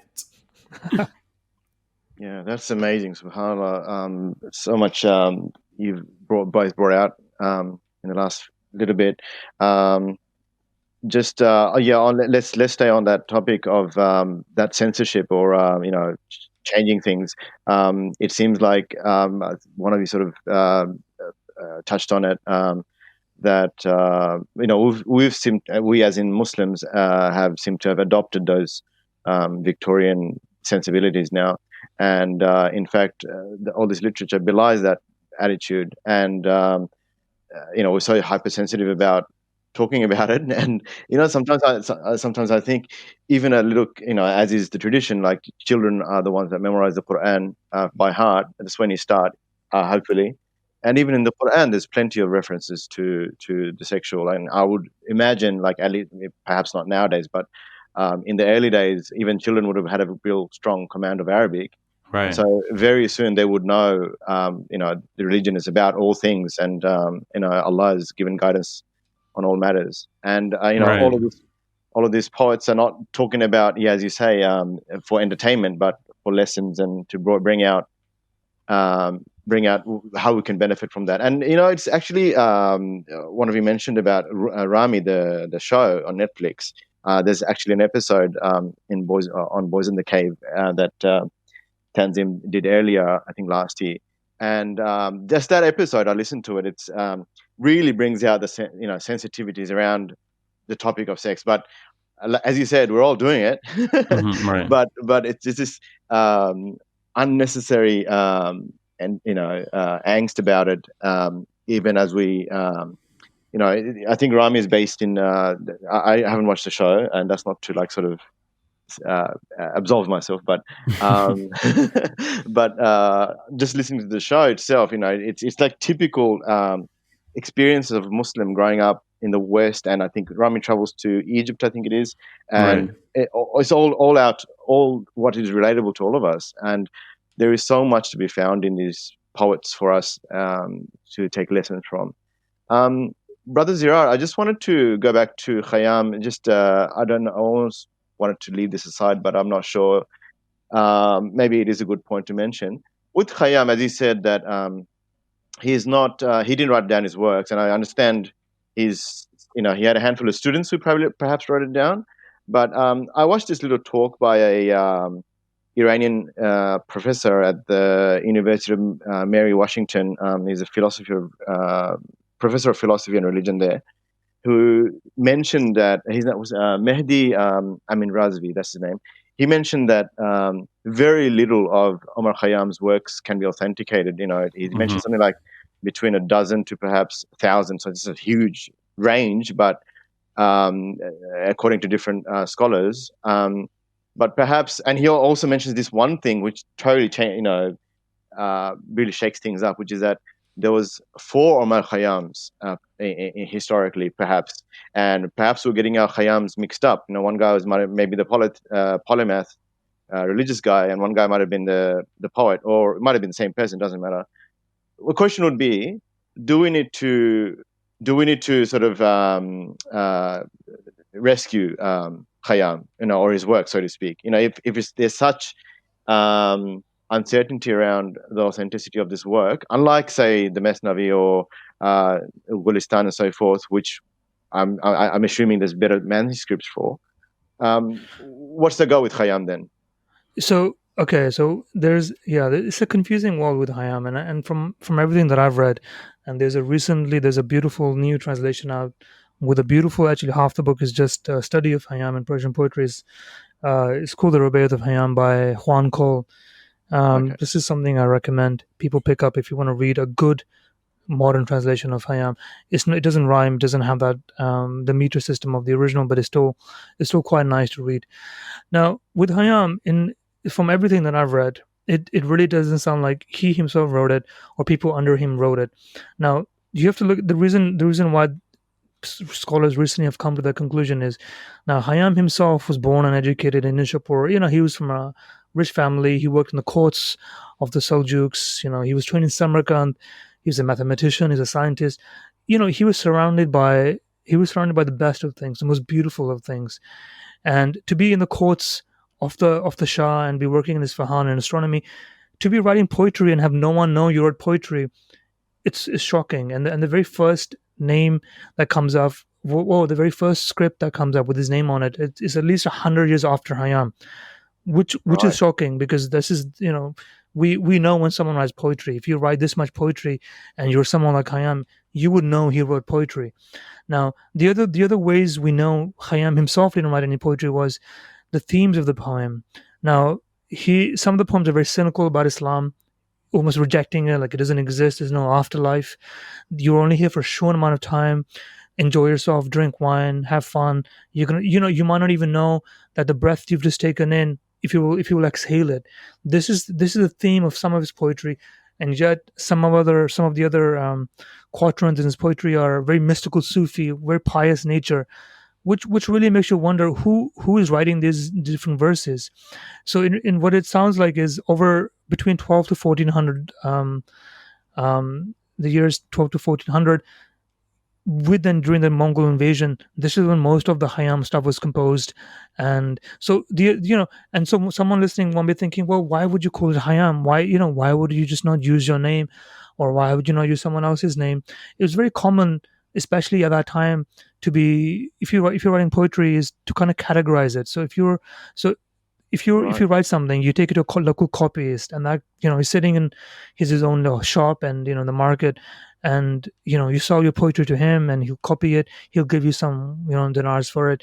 Now, what he would do is he would say, what does this poetry look like? What does it fall into? And if it looked like it was a Khayyam sort of poetry, you would categorize it with, oh, this is Khayyam poetry, or this is something that he would have written if he did write it, or this is similar to stuff that we think he wrote, or you kind of roughly categorize it. So you get this Yeah. happening where you falsely start attributing it, and maybe at that time they didn't really think it was going to cause a huge problem in 2020. We were sitting talking about this. And the other reason it would happen is when you're writing some of this poetry, and if you haven't read the Rubaiyat of Omar Khayyam, you really have to read it. It's incredibly Yeah. beautiful without being Islamic, because it is not Islamic poetry. But I still find it incredibly thrilling, because it just weaves the most beautiful sensual things in the way you can't do it in the English language. Now, the other reason is, if you wrote something which is so controversial, right? Who would you attribute it to? Whose name would stick to that poetry? So what would happen is, you typically look at a scientist like Ibn Sina, you look at someone like Umar Khayyam, and there's another guy called Abu Sa'id Abi al-Khair, I think, from Yeah. 1969. So you attribute it to these guys and say, he was a scientist, he wrote it, because scientists, of course, were known as skeptics of religion, because they're mathematicians. They're beyond the realm of the madrasa and sheikhs. These are people looking at the physical boundaries of the universe. So they always had a reputation of being a little bit away from or Orthodox traditional Islam. So this is in my study. This is essentially what's happened with Hayam. Fitzgerald took the works of who knows how many different translations and of attributions to Hayam. But to your first point, at the present time, we don't really know how many are original.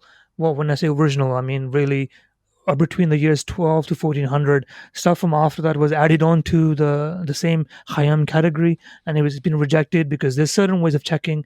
And and a lot of Khayyam work actually came in from India too. So you have translations from Hindi into French, into English. This is, by the way, this is how Fitzgerald started his work. He picked up something from French, which Oh, came in really? from India.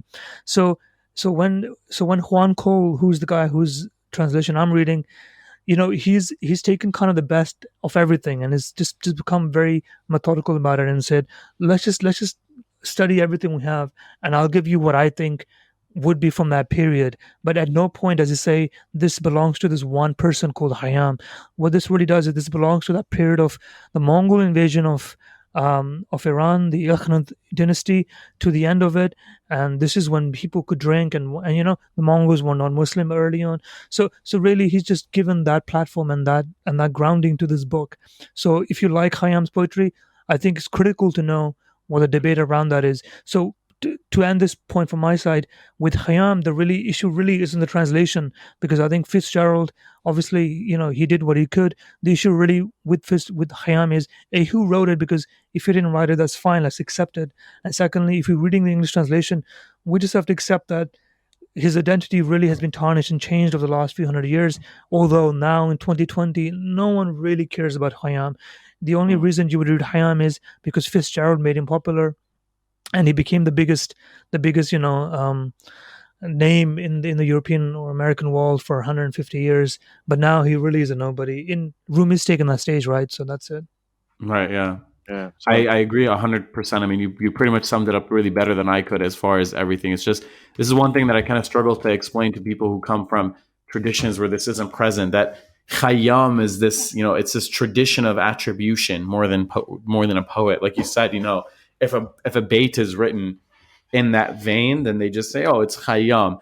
And it almost seems beyond the point to debate, whether or not anyone wrote it. I mean, nowadays when they try to create, corrected versions of Khayyam, they try to ascertain, via dating, whether or not the poem was written around his time. And I almost feel like it's a futile effort, as you said. It's just whatever you want to be, whoever Khayyam is, or whatever you wrote in your mind, that's who Khayyam is. It's kind of this character we've created. And I actually remember in high school in Iran, my math teacher was really upset about how people classified him. Basically, he would say, they say Khayyam was this wine drinker who didn't care about the world, and I'd say, if that's true, why did he spend so much time creating math and doing all this stuff? If he really just thought the world should burn, why didn't he just lay around? And why did he become one of the world's greatest scholars? And I feel like that kind of sowed the seeds of doubt in my mind as to whether or not the Khayyam we read is really him or not.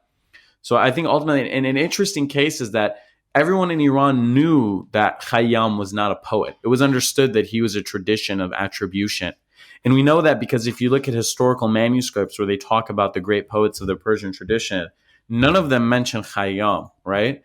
And only until the Orientalists discovered Khayyam and then translated him, and then he became, before Rumi was the best-selling poet in the Western world, it was Khayyam. It's interesting, two Muslims have become the best-selling poet.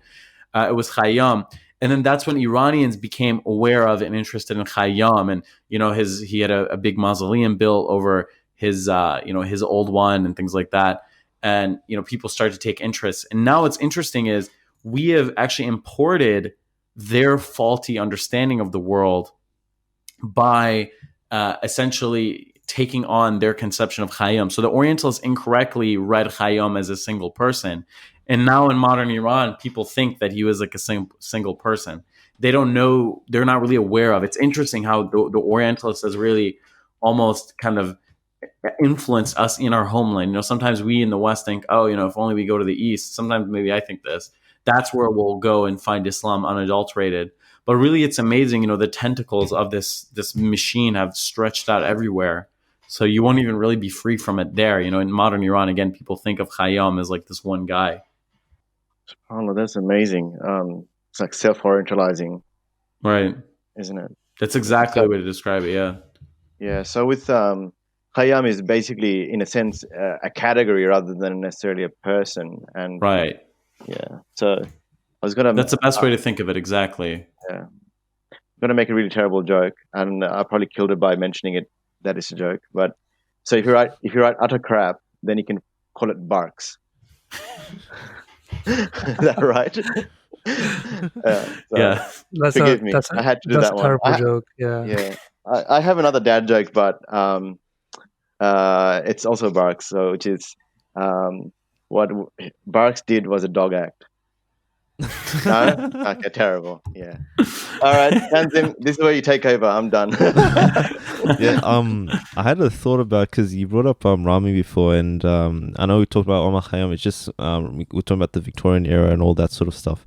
It sort of reminded me that because the show, I'd like to get your thoughts in, maybe not delve into it, but just kind of get a rough idea, because I guess a lot of Muslims are very outraged, because it's so explicit and all that. I guess there's the fiqh ruling of, not having that sort of nudity on screen. That's a different conversation. But in terms of actually talking about what's going on in society and the struggles we have with, for example, how zina is sort of rampant, and Muslims that are practicing have to struggle with sort of those urges, etc., etc. It seems like more in poetry, it's like it's so like it's for everyone to see. It's so exposed. Like your nafs is sort of discussed on a deep manner in terms of women or desires and all that sort of stuff. And I guess it's more openly written about in poetry many centuries ago compared to, I guess, now what's happened is we're very kind of reserved, and no, we don't talk about this stuff in the public. And I guess people get outraged about the show Rami because hey, why are they talking about it? It should be kept in secret and private, and that's not how Muslim acts. But then it's kind of forgetting the point where we want to be authentic in our representation, right? And I guess maybe Sadi can maybe elaborate more, but it seems like people like Rumi and stuff that are very skilled scholars, but at the same time in the poetry they're very they share all their sort of desires, so it's like an outlet per se to sort of show yourself. And I guess, would you say like in this day and age we've sort of, I don't know, compartmentalized like Islam in a way where we, like in the public sphere, it's like, no, we don't talk about the XYZ. We've kind of made it like a hard and fast rule, and then that's sort of taken away, I guess, these sort of struggles that maybe all of us have that we can maybe perhaps share and grow from, compared to maybe before it was a bit more open. Like, what would you say like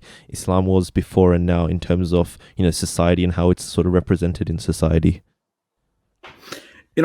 I think we have to, if we want to talk about this, kind of draw a distinction between being in a Muslim society and being in a non-Muslim society, because it's almost like, there is no discourse about how Islam is represented. If Islam is the majority religion, it's only really relevant if it's a minority religion. So that we're really treading new ground, because even in the places where Islam has been a minority religion, in Eastern Europe, let's say, there is kind of like this old school sensibility that they have. The Muslims are doing their thing, we're doing our thing. This kind of existing in the West and the way we do now, it's we're always just treading new ground. And I feel like I understand some of the criticisms of the show Rami, if we can draw back to talking about that a bit. But I also really appreciate kind of the conversations that he has begun, and especially in the Muslim community. And a very interesting, fiqh, or like a legal understanding of what he's doing. You can find Sheikh Khalid Abu Fadl. He's not really well known, unfortunately, but he's a really smart thinker. He had Rami on. He runs the Asuli Institute in California. He's a professor of Islamic law and a sheikh with ijazas from many schools. And he was essentially kind of defending him from a religious perspective, because a lot of people said, this is, you're showing zina and all this stuff. And he made a couple points. Like one, the point of the show is that, he feels bad and that stuff is wrong. And he actually doesn't really technically show any nudity, right? And then he pointed out that, Muslims have written epics and poems and stuff about, zina and people who are addicted to substances and people who lie and cheat. This isn't a first. I think maybe because it's on TV and again, we're impacted by this kind of Protestant conception of things that a lot of Muslims gave a lot of pushback to the show. But I think if we look back to our tradition, there's really no shortage of it's really the rule, not the exception, that art produced by Muslims will also include, taboo topics. Even something as sacred as Sufi poetry is full of wine references, right? And I mean, obviously we know that they didn't mean real wine, but they use that reference. So we're not strangers to mentioning the taboo. And I like that. I like the conversations that show opened up. So I had some people who were kind of more isolated. Maybe they like lived in a town with not many Muslims, and like America, there's a lot of those. And they said, I can't believe that he brought up XYZ topic. And I say, in the Muslim community, I've personally seen XYZ topic. If you want to talk about, they say, hijabi cheated in Ramadan. That stuff happens in these communities. If you want to talk about whatever issue, his mom almost cheated, all this stuff happens.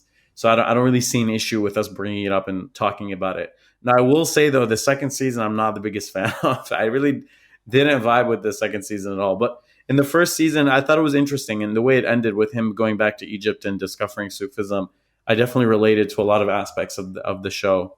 And Zirrar, what were your sort of thoughts about that? What I asked? I can't really comment on the show. I haven't really seen it. Oh, okay. It's Just on my about, I list. guess, representation of Islam now compared to before within society. Did you mean in the West? Yeah, I guess that's actually a good question. Like, because I assume, like, because most of us, like, a lot of our Islam is kind of, I don't know, I feel like the West is sort of globalized anyway. So it's like, even like just saying the West is like, I guess, it's the same in most Muslim countries as well. So I'll say, I guess in general, yeah, maybe the West compared to in the past in Muslim countries. It's hard, I feel like everybody's struggling. I think in my experience, I think we're more honest with our struggles, at least in the West, and people are more open about rejecting Islam where they don't feel comfortable with it. And through my travels, this is what I'm finding. I don't know if I should say unfortunately, but I guess it is unfortunate that when I travel to the East, that's where I'm finding the most hopelessness in Islam. That's where I'm finding most of the young people are turning away from Islam. In my travels, so I do tours to Iran as well. If anybody's interested, once the COVID-19 is over, I'll take you to Iran. This is me pitching my tour business. Oh, really? Yeah, I kind of started that for the purpose of just opening people's eyes up to Iran, because when I first went and I saw it, I think I first went in 2017. I landed the day after the Obama administration lifted the sanctions on the Iranian government, right? So these sanctions were in place for a long time. So I landed there. I'm in Tehran the first day, and the next day they announced that sanctions have been lifted. Now there's jubilance in the streets. All the Iranians are just jumping up and down saying, this is great. Finally, our economy will benefit from. And then once there was a prisoner swap, there's an agreement. The very next day, the Americans imposed new sanctions on Iran. And this was a ploy, because this was a ploy to say, look, we want our prisoners back from Iran. We've now got them in Turkey, and the sanctions are back on. So you had this wave of hope fall into despair. Now, the reason I mentioned that was because this is, people are waiting to escape Iran in many ways, especially the young who see Islam as a stranglehold on them.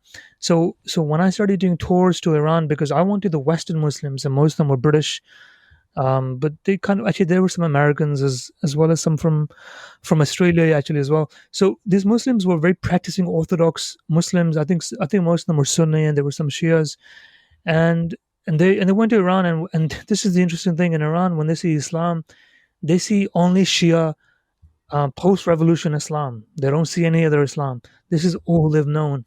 So they saw us praying in masjids, in jamaats, and they were shocked. They were like, "What are you doing? Why are you praying? You don't have to pray. You know, Yeah, you're they thought you're you first. you're from the West. You're from you're from London. You're from Paris. You're from whatever. Why are you guys praying? And I think all of us ended up kind of doing dawah whilst we were there. Two Iranians, two Muslims, and this is what baffled me was that first, I was angry and I was like, how can you not even be Muslim? How could you be openly proud to say I'm not Muslim?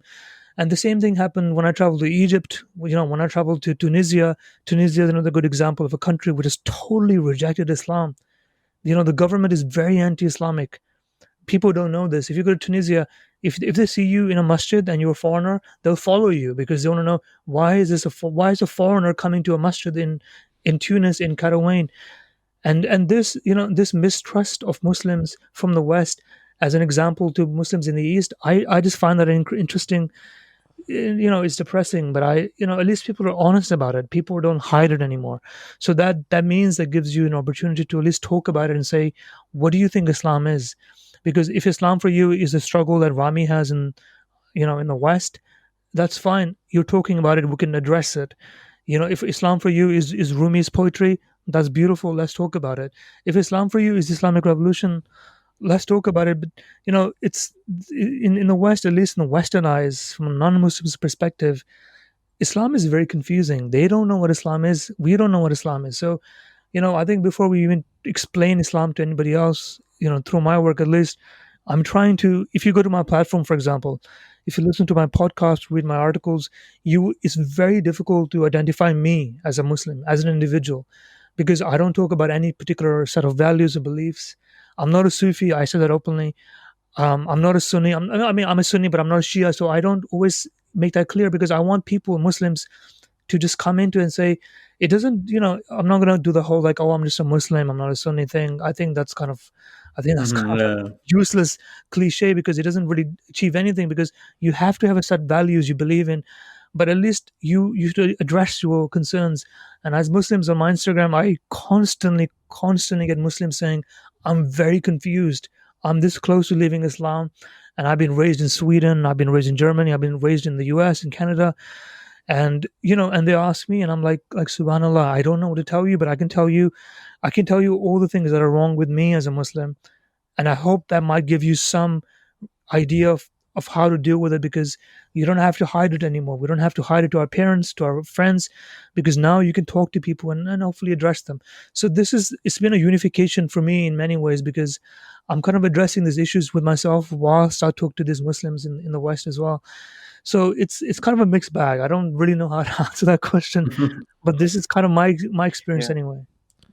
One of you brothers mentioned in Bire's show. Tanzim, forgive me. What was the name The of the show? creative lens. Yeah. Yeah, Creative Lens. Sorry, I keep saying Bire's show. It is her show, but we should mention the name of the show. That subhanAllah, that this suffocation that we have, can't talk about in a productive way of our struggles, and then you've got these government-imposed regimes like in Iran and so forth that are seemingly suffocating people's expressions. Where whilst you have these historical figures who are so out there with engaging these topics, right? One of your brothers was saying on her show that Hafiz's entire poetry, or a good part of it at least, is inspired by the fact that the hardline stance the government took on him and took away his stipend Right. and took away his booze, right? Which is easy for, and then when you read this stuff, and another point he made on there, and I'll shut up after this, that in our times might sound to any practicing Muslim, that's crazy talk, like, bro, why are you drinking, right? But in our times you have a whole host of uh, things that people commonly do, which is our strife, like one might be, I don't know, the hijab for sisters. And generally speaking, it could be because in the classical world, women generally covered, right? It wasn't so much of a strife. And then generally speaking, we have the other sin, which is it's all, and yeah, the very fact that a debate that exists over it is riba, for instance, right? People want to buy houses, and we will have that discussion open in the out and open about what is halal, what's not halal, and so forth. But alcohol, Right, right. crazy. Yeah, right. Exactly. So I've perhaps, noticed this as well. We've developed some yeah. taboos, So that's but we've kind of made some other things okay. It's kind of arbitrary.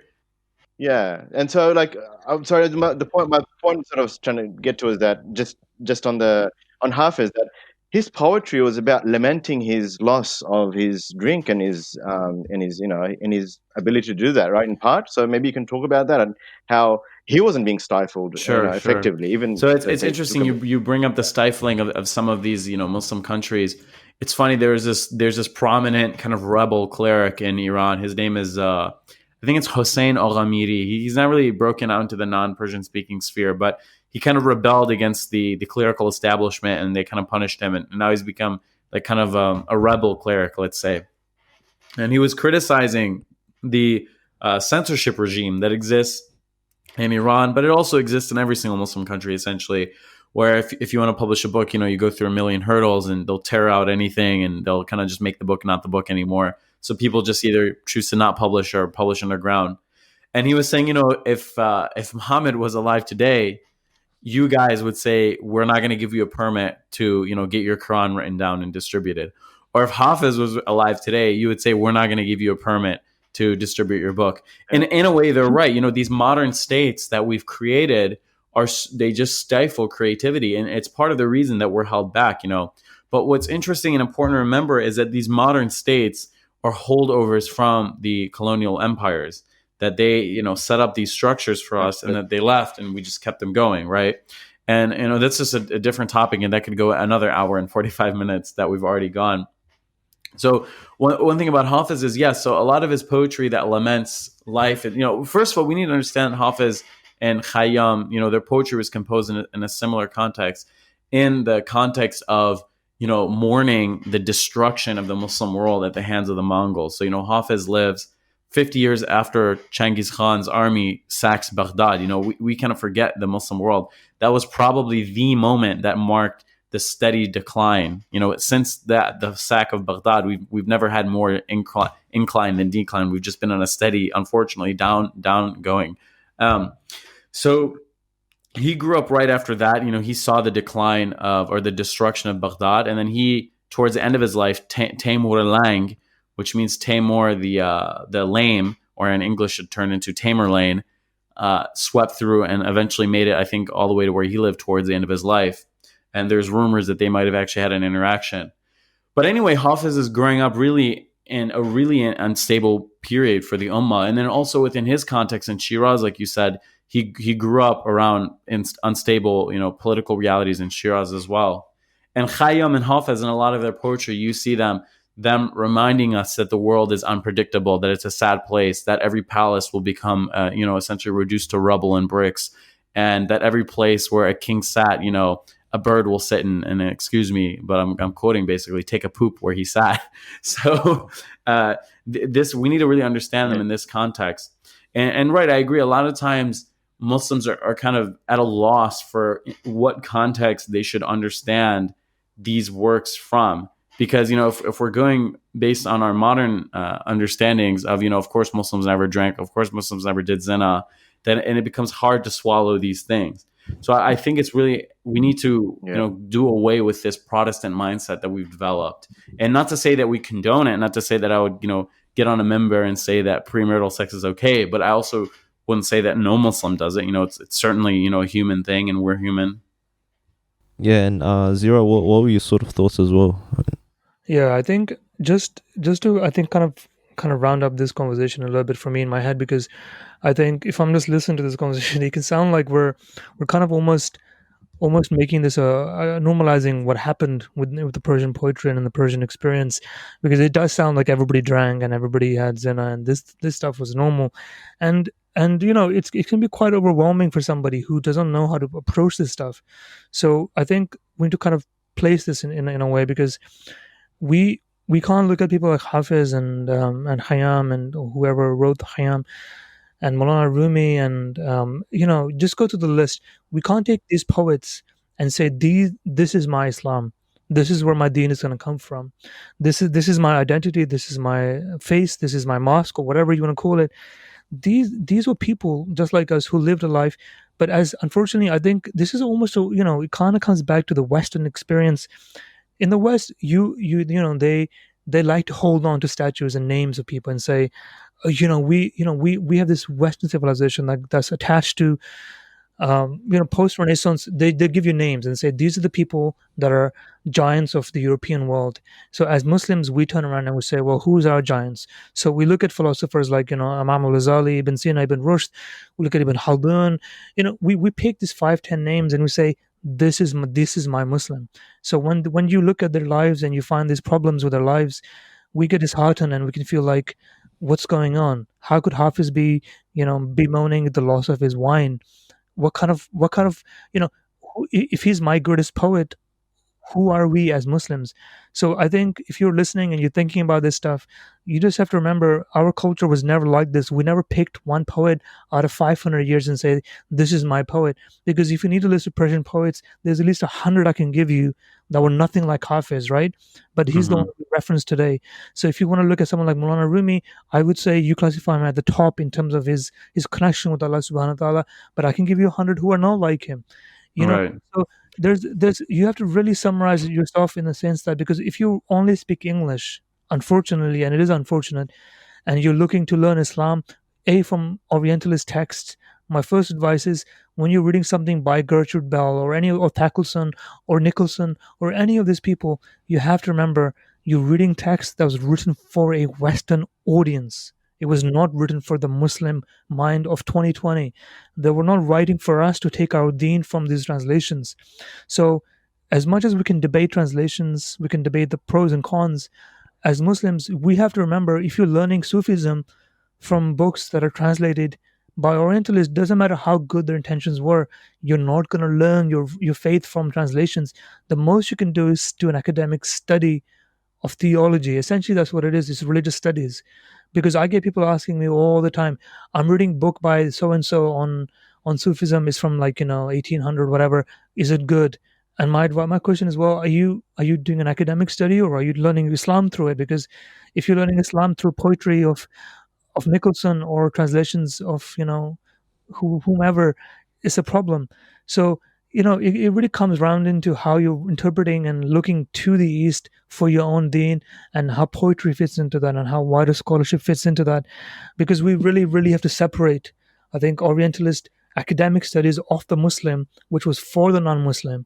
Because as Muslims, again, we just really, really have to be careful we don't become Amazon scholars. And I say this all the time: don't buy Ibn Arabi on Amazon and think you can understand his deep philosophy. I'm not kidding you. I get one person a week on a good week. Typically, I get more asking about Ibn Arabi. So as these tastes and these fashion trends in Sufism and Ibn Arabi and Rumi go up and down, and we talk about translations, this translation criticism that Shahzad and I are doing, really, it is just a small effort to say, look, we just have to be aware on a wider scale of what we're doing wrong with Islam, because we can academically study Coleman Barks. And I would encourage you, if you have Coleman Barks, open it up, look at it. If you want to prove yourself wrong, go get a copy of Javed Mojaddedi's Masnavi, find the right examples, compare them, do it. But just remember, these are not, there's benefits to it. But at the same time, there's a lot wrong with how we're learning Islam from these translations, and for me, really, that's what it comes down to: is what are you reading it for? It's interesting. By the way, for the audience, Brother Zirrar had to leave, so we gave him our salams. But in terms of, I guess, what Zirrar and you were mentioning earlier, is that it touching on the whole point of the East versus West and all that kind of dichotomy, and Islam. Just use my personal example, is where when I was at essentially at uni, and because I'm from a Bangladeshi background, and there's a lot of Bangladeshis that come from Bangladesh to and study in Sydney, right? So I found it was really weird where my circles being brought up here and growing up in this society, you know, we have that sort of, you know, you can maybe call it a haram phase, or a kind of, you know, out, not really the ghafla sort of phase, like, and then you kind of Jahiliyyah you period. discover like sort of, you know, Islam, and you kind of try to get practicing. And that was kind of us in like first year uni, second year uni. It was really interesting because like obviously not all the Bangladeshis from Bangladesh you know, or bad or anything like that. That's not what I'm trying to say. But the point is like some of them I encountered, they were like, you know, they're like, oh, they come here. It's like they were shocked that firstly we aren't partying, and secondly it's like they came here to party. Right, so it was like really strange. I'm just like, man, this is so weird how we're in the West, and you know, we've kind of got over that phase, and then, you know, we're just trying to become a bit more practicing this and that. But then there's sort of another group of people that are essentially like coming here just to like see it as, you know, they expect us to be the same in the party sort of nature. But on top of that, it's like, you know, they're a bit surprised, and then that we're not in that kind of manner. And at the same time, it's like they are trying to, you know, be that, which is really weird. So it kind of reminded me, because I was reading some Sufi, like Naqshbandi text. It was like I think from, if you're in, I guess, the West, and you're yearning for that spirituality because you have everything in the material sense, whereas people from the East are actually searching for that material sort of you know, belongings and all that, because they don't have that. So it's like a different kind of sort of journey, which is really interesting. So have you found that, Shahzad, in your sort of, you know, because you have that poetry sense and you've sort of you know, read books, and you're alhamdulillah, you know, it seems like you're understanding what society is about, and you know, so like what's your sort of experience with that? Would you say that's similar vibe as well? Right. I've seen that exact same thing, where I went to university and I saw a lot of people who were from Muslim backgrounds but American, or born and raised here. They go to uni and they join, you know, the MSA, and they become involved with Muslim stuff, and they become more religious, and maybe they even marry, like they find their spouse there and they get married. Versus you see people coming from the old countries or the home countries, and they're kind of shocked to find out that we even know anything about Islam at all, that like we know how to pray. Sometimes people like Iranians who are born and raised in Iran and uni will say, you know, I'm shocked you even know how to speak Persian. And I'm like, you know, man, like it's not like we're just 100% American in these countries. Like I think a lot of times people in the other countries, they overestimate the extent to which we get assimilated, right? So sometimes people in Iran will tell me, oh, you're not even Iranian at all. You're just like an American because you're raised there. And then sometimes they're shocked to find out that, you know, I might know Persian better than they do, you know, because I spend all day translating these texts. So I definitely have noticed that. And it ultimately, it depends on, you know, what you have versus what you don't have. For us, like you said, you know, we've grown up in a society where girlfriend, boyfriend, partying, all that stuff is normal, and no one cares. There's no big deal. There's nothing left for us to discover, versus the spirituality is what we're lacking, like you said. And then for those people, you know, they grow up so surrounded by Islam that, you know, Islam is just taken for granted for them. They don't care about Islam. There's nothing interesting about it. They never had to work for it. It was just always there. And if anything, they feel like it's too much of it, right? Versus for us, we always feel like there's not enough. We feel we want more. We're insecure about it. So, you know, subhanAllah, it's very interesting looking the way life plays out. Sometimes you can see that people from those countries, they want to be Western so bad. It almost seems like it flipped. Like the people from the West, that you would think that they were raised in the East because they're so interested in it, versus the people in the West or the East, you would think they were from the West because in their home countries, you know, some of these people have not been to a masjid. You know, subhanAllah, I met a girl of Pakistani origin, or Pakistani and Afghani origin, who had grown up in Saudi Arabia. But wallahi, she didn't know that she had to take her shoes off in a mosque. She said the first time she went to a mosque was in America with her, you know, friends from uni who were of their same origin, because her family was so secular that she had never grown up going to masjids. So, you know, sometimes we find these weird scenarios, and it ultimately becomes, you know, you search for what you don't have in life. Yes, subhanAllah. Even just to add as well, like, would you say, because we were talking about kind of, I guess, the Victorian era sort of picture of Islam, where it's kind of rules and regulations, and you know, we don't talk about X things in the society, all that sort of stuff. Would you say that that kind of Islam is primarily in the East, or are they actually getting the sort of, I guess, flavor and the sort of Islam that perhaps we kind of discussed in this podcast when it comes to, you know, spirituality, Sufism, and talking about the desires, etc. Would you like what type of Islam would you say is more prevalent in the East, in general? Okay, so what you definitely is you see that a lot of times, you know, we live in a Western dominated world, right? So whatever discourse exists here by default gets sent out to exported everywhere in the world.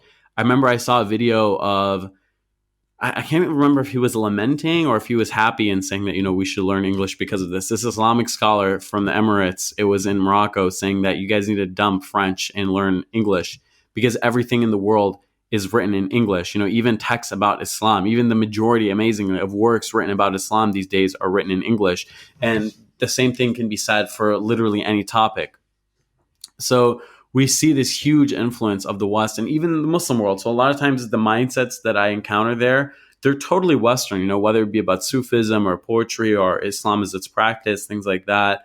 So unfortunately, we see this kind of like poisoning of people's minds. And I say poisoning not because, you know, because it emerges from the West, but just it tends to be that the discourse is about Islam. Even the worst of it, like the Islamophobia, gets exported to the East, and you see people apostatizing or repeating Islamophobic narratives, things like that. You know, I encounter occasionally atheists in Iran who, you know, they say, you're not a Muslim. And I say, why? They say, because, you know, a Wahhabi is the true Muslim. They have this idea, this puritanical Protestant idea they've imported that like the only real version of Islam is the one that, you know, they practice in Saudi Arabia, which is like super literalist. And, you know, there's no room for ikhtilaf or debate or, you know, going a little bit astray. So I don't know. Unfortunately, it seems like even when you go to travel to the East, and I noticed this a bit, it was kind of disappointing. You know, you get people from the West or Muslims, and they travel to the East to try to experience Islam, and you know they would say the authentic way, and they go and they get disappointed, and they find something that's worse than what they had in their community masjid, so to speak. So, subhanAllah, we're living in kind of dunyai ajayib, as we'd say in Persian, like a world of weird things. Even it's Right, just right. to kind of like touching on what you said about, I guess, like I feel that I guess in society we've sort of adopted, like I guess in sort of academic terms, like people use the term like whiteness in the sense of they like you have the Orientalists that sort of perceive Islam, like you just mentioned about English works, and you know people are saying like you have to, you know, read English now, learn English because that's where all the works are and this and that. But unfortunately, like what you were saying, what we discussed through the podcast about Orientalism, and they've sort of translated in a way where it's closer, like they'll make it closer to their ideals, like, you know, the ideals of the Orientalists. And unfortunately, like considering all this, and plus the fact that, you know, a secular liberal kind of West society, you know, it's so much to grapple as a Muslim, and essentially, you know, we're sort of left in essentially a quagmire of a situation when it comes to grappling with Islam. And I wanted to ask, because we're in this such a quagmire of a situation, you know, we have like, because we talked about poetry as a sort of medium to express our desires and thoughts and etc. When it comes to Deen and Islam and living Islam. And in this day and age, just take a more modern society approach, is like right now, for example, music is so prevalent. You know, everyone's listening to Drake or Kanye, etc., etc. You know, I literally like, I don't listen to too much now, like here and there maybe, but try to like keep it with the halal lyrics and all that. But like I literally grew up on the Kanye's, like, you know, his graduation album, everything. I was like really into that, and that was just like same.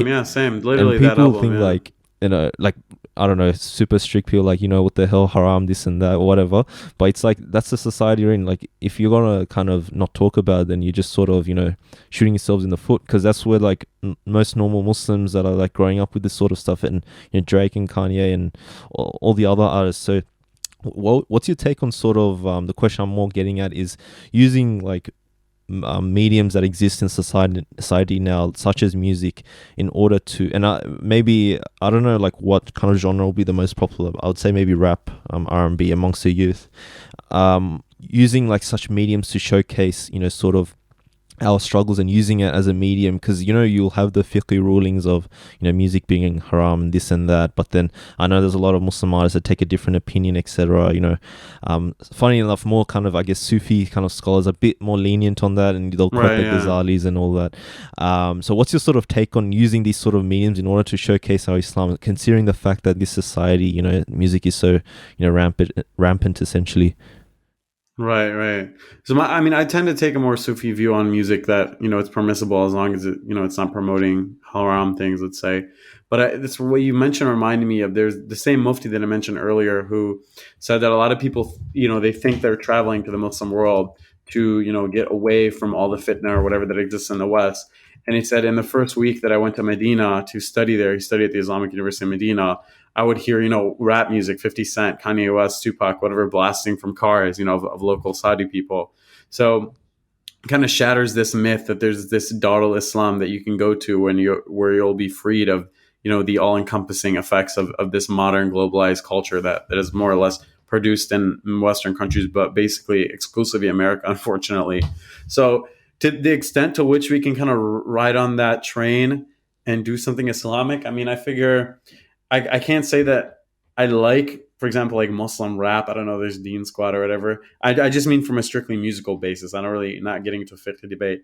But they say if you can't beat them, join them. So, if we're gonna drown in it like a sea of Western music, and some Muslim wants to create Muslim Western music, almost the way that Rami created a Muslim TV show or something like that. I don't see much harm in it. I figure, we might as well have our alternative version, if we're gonna be overwhelmed by this thing generally. For example, I don't love Dean Squad. I can find stuff like that kind of corny sometimes. Not to bring them up because you didn't bring them up, but they're the only ones I can think of at the moment. But sometimes having Muslims, prevalent or present in pop culture can have a positive dawah effect.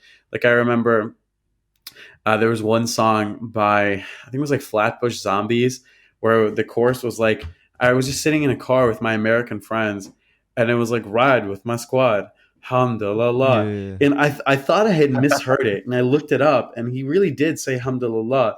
And apparently, in inner city America, there's been a Black Muslim resurgence. Their Nation of Islam is in their memory, but there's a lot of African Americans converting to Islam. So this Muslim dialogue has almost become cool. Yeah. Wow. I've heard non-Muslims now say wallah and hamdulillah and calling God Allah. And one time I asked one, are you a Muslim? He said no, but that's just like some people just started saying that instead of God, because they see Islam as kind of like this alternate culture to their oppressor, northwestern European Protestant culture. So I don't mind. I would love to see Islam become quote unquote a cool thing. And I feel like Rami Youssef actually talked about this, where maybe 10 years ago saying, I'm Muslim, I fast, I don't drink, I don't do whatever was weird. But I think now it's almost becoming cool to be counterculture in that way. And he mentioned, I feel like I'm coming in the perfect time and place where I don't have to change who I am, where, being a hijabi, it's not corny, it's edgy, for better or for worse, or being, from whatever aspect of Islam you look at. So in a lot of ways, I think that can have a positive effect if we're present in popular culture. And I feel like it's begun with Black culture, because, African Americans, I feel like they have this long tradition of Islam, and a lot of them, or their parents maybe descend from immigrants from Muslim countries, or if they're the descendants of indentured, slaves, that they still came from, countries in West Africa that are Muslim. And again, there's that history of Malcolm X and the Nation of Islam. Every once in a while I see a rapper, revealed that he's Muslim. Ice Cube is Muslim, and Dave Chappelle is Muslim, and so many of these, figures in popular culture in America are Muslim. Occasionally, you'll see a picture of one with like a thobe, and I'll be like, "Wait, is this real or is this like a joke?" So I think there can be some benefit in us, being present in popular culture. Yeah, like I definitely agree, and even like you brought up Rami, because Rami's a good case study in this sort of situations, because he's sort of taking the best of both worlds, in the sense of he's talking about Islam, but he's also talking about sort of struggles in society. Like, I guess one thing about the show is that he's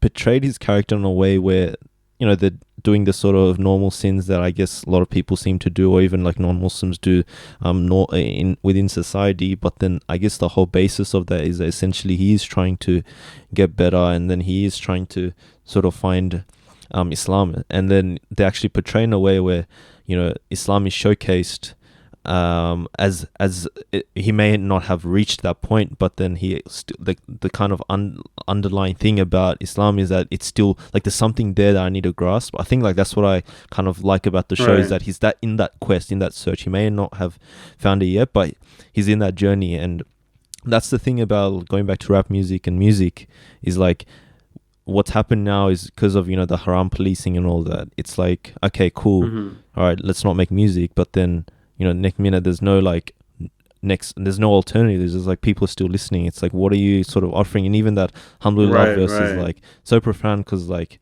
non-Muslims are saying it's cool. People are gonna probably go on Google and search it up and learn what it means and start thinking, you know, it's cool. And it's about making that sort of difference. And I guess that's not what we're sort of doing at the moment. And it's sort of going back to what you're doing in your whole project, is that we're actually trying to reconnect with the tradition, get to its core and foundation in order to bring it out to the people. Because let's be real, like it like poetry amongst like not you know, amongst certain crowds is like cool and hip at the moment, especially on Instagram and everything, right? So it's I've noticed that. So it's like, you know, bringing that to the light. So would you say that's the case as well?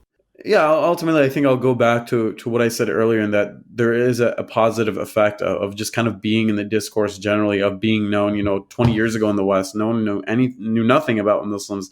You know, I have a friend who I have a small podcast with, that we do occasional episodes, who's a Bahraini who grew up in America in the 70s or the 80s and 90s, I should say.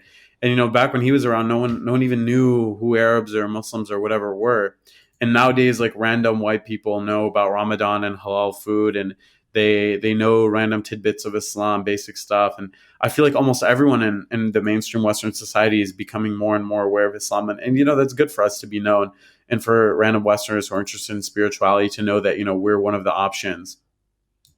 So I think ultimately there's something to be said about, you know, having a space in the public dialogue, you know, whether it's a good or bad dialogue that's going on. I guess at least we're being talked about, because even a lot of people I've heard of who converted because of the backlash. Like they're like, I heard so much about Islam after 9/11 that I looked into it and I became Muslim. You know, there's this quote that's attributed to Ali ibn Abi Talib, who says, you know, we're like the rose, where if someone crushes us in their hand, we'll leave a good fragrance on there. And I thought that was a really profound and beautiful quote. So ultimately, to respond to the people who say, you know, music is haram, whatever, this TV show depicts haram, I think there's like a maslaha argument that can kind of be made, where, yeah, maybe there's like a sin in Rami kissing a girl on the TV show. Sure, that's just a sin for Rami. And I think the show makes it clear that he's not encouraging it. So it's not like, you know, he's encouraging it and then he's going to take on other people's sins. But, you know, what about the random white person who watches Rami and they're in a low point in life, and Rami depicts how, you know, hope, how Islam can give someone hope, and maybe they become Muslim, and maybe they go to Egypt and they become the next Hamza Youssef, and maybe, you know, 1,000 people or 10,000 people turn to Islam because of them. So, you know, who knows how these things stack up against each other, and how in the end, you know, how the good and bad will be weighed. But I think ultimately, you know, we need to try to be in the public conversation, and not just, you know, build a masjid and go eat food and pray and go home, but try to be visible in society. And I think we're so hyper focused on getting a job and getting a degree and, you know, having kids, that we forget that these creative endeavors are also important, right? Like a lot of times I get frustrated where I would see, you know, Muslims DM me, oh, I love your page is great, or we need something like your page so badly. And I say, great, thank you. Can you please donate $1? And they would ignore it. And it's like, well, don't DM me saying, you know, we need your page so badly if you're not even going to DM me $1 and you live in New York City or something like that, right? It's not like a person from Iran where they can't afford it. So we need to turn our attention to, I mean, stuff like this podcast as well, like more efforts like this, right? We're so focused on the dunya stuff of getting a degree, getting a job, but we've kind of totally ignored the cultural presence that we have. SubhanAllah. You know, just going to talk about just this aspect, if we can, that there's an undervaluation even amongst Muslims of you know, art. And you know, when you do all this traveling, that's what do you see, the architecture and the and the, you know, the past, you know, as preserved in those physical forms. But even if we look into some of this poetry, you see, you know, there's, you know, even Maulana Jalaluddin Rumi's his first chapter of the Masnawi is about the flute, right? Mhm. And what do Muslims know about flutes now? Nothing. Yeah. Irreligious, right? You don't know Right. nothing. Yeah. Exactly. And Music is haram. All music is yeah, haram. yeah, and like you have to cast this. And he said that you follow Sufi opinion on music. I mean, that's actually a mainstream opinion in the Hanafi school. Right. I'm trying to be Exactly. not trying to be preachy, but where the even Abedin mentions that where it's for upright users, it's all good. But I think that slippery slope sort of take on things. Oh, if you do this, then you'll end up in the clubs or something. As Right. Right. made it all into not allowed. And I'm just itching to mention this. I've got it in front of me, and so I'm going to do it. Saadi has and you'll know much better than me that story of when he went to see musical. He went to Yeah. Istigar, This is remember? a very famous hikaya. Yeah, and he says, and This I was was, actually an exam for me in my Saadi oh class. really? Yeah, that Okay. hikaya. Yeah, and like this. I know this. I'm no exaggeration. Like I've probably read this so many times.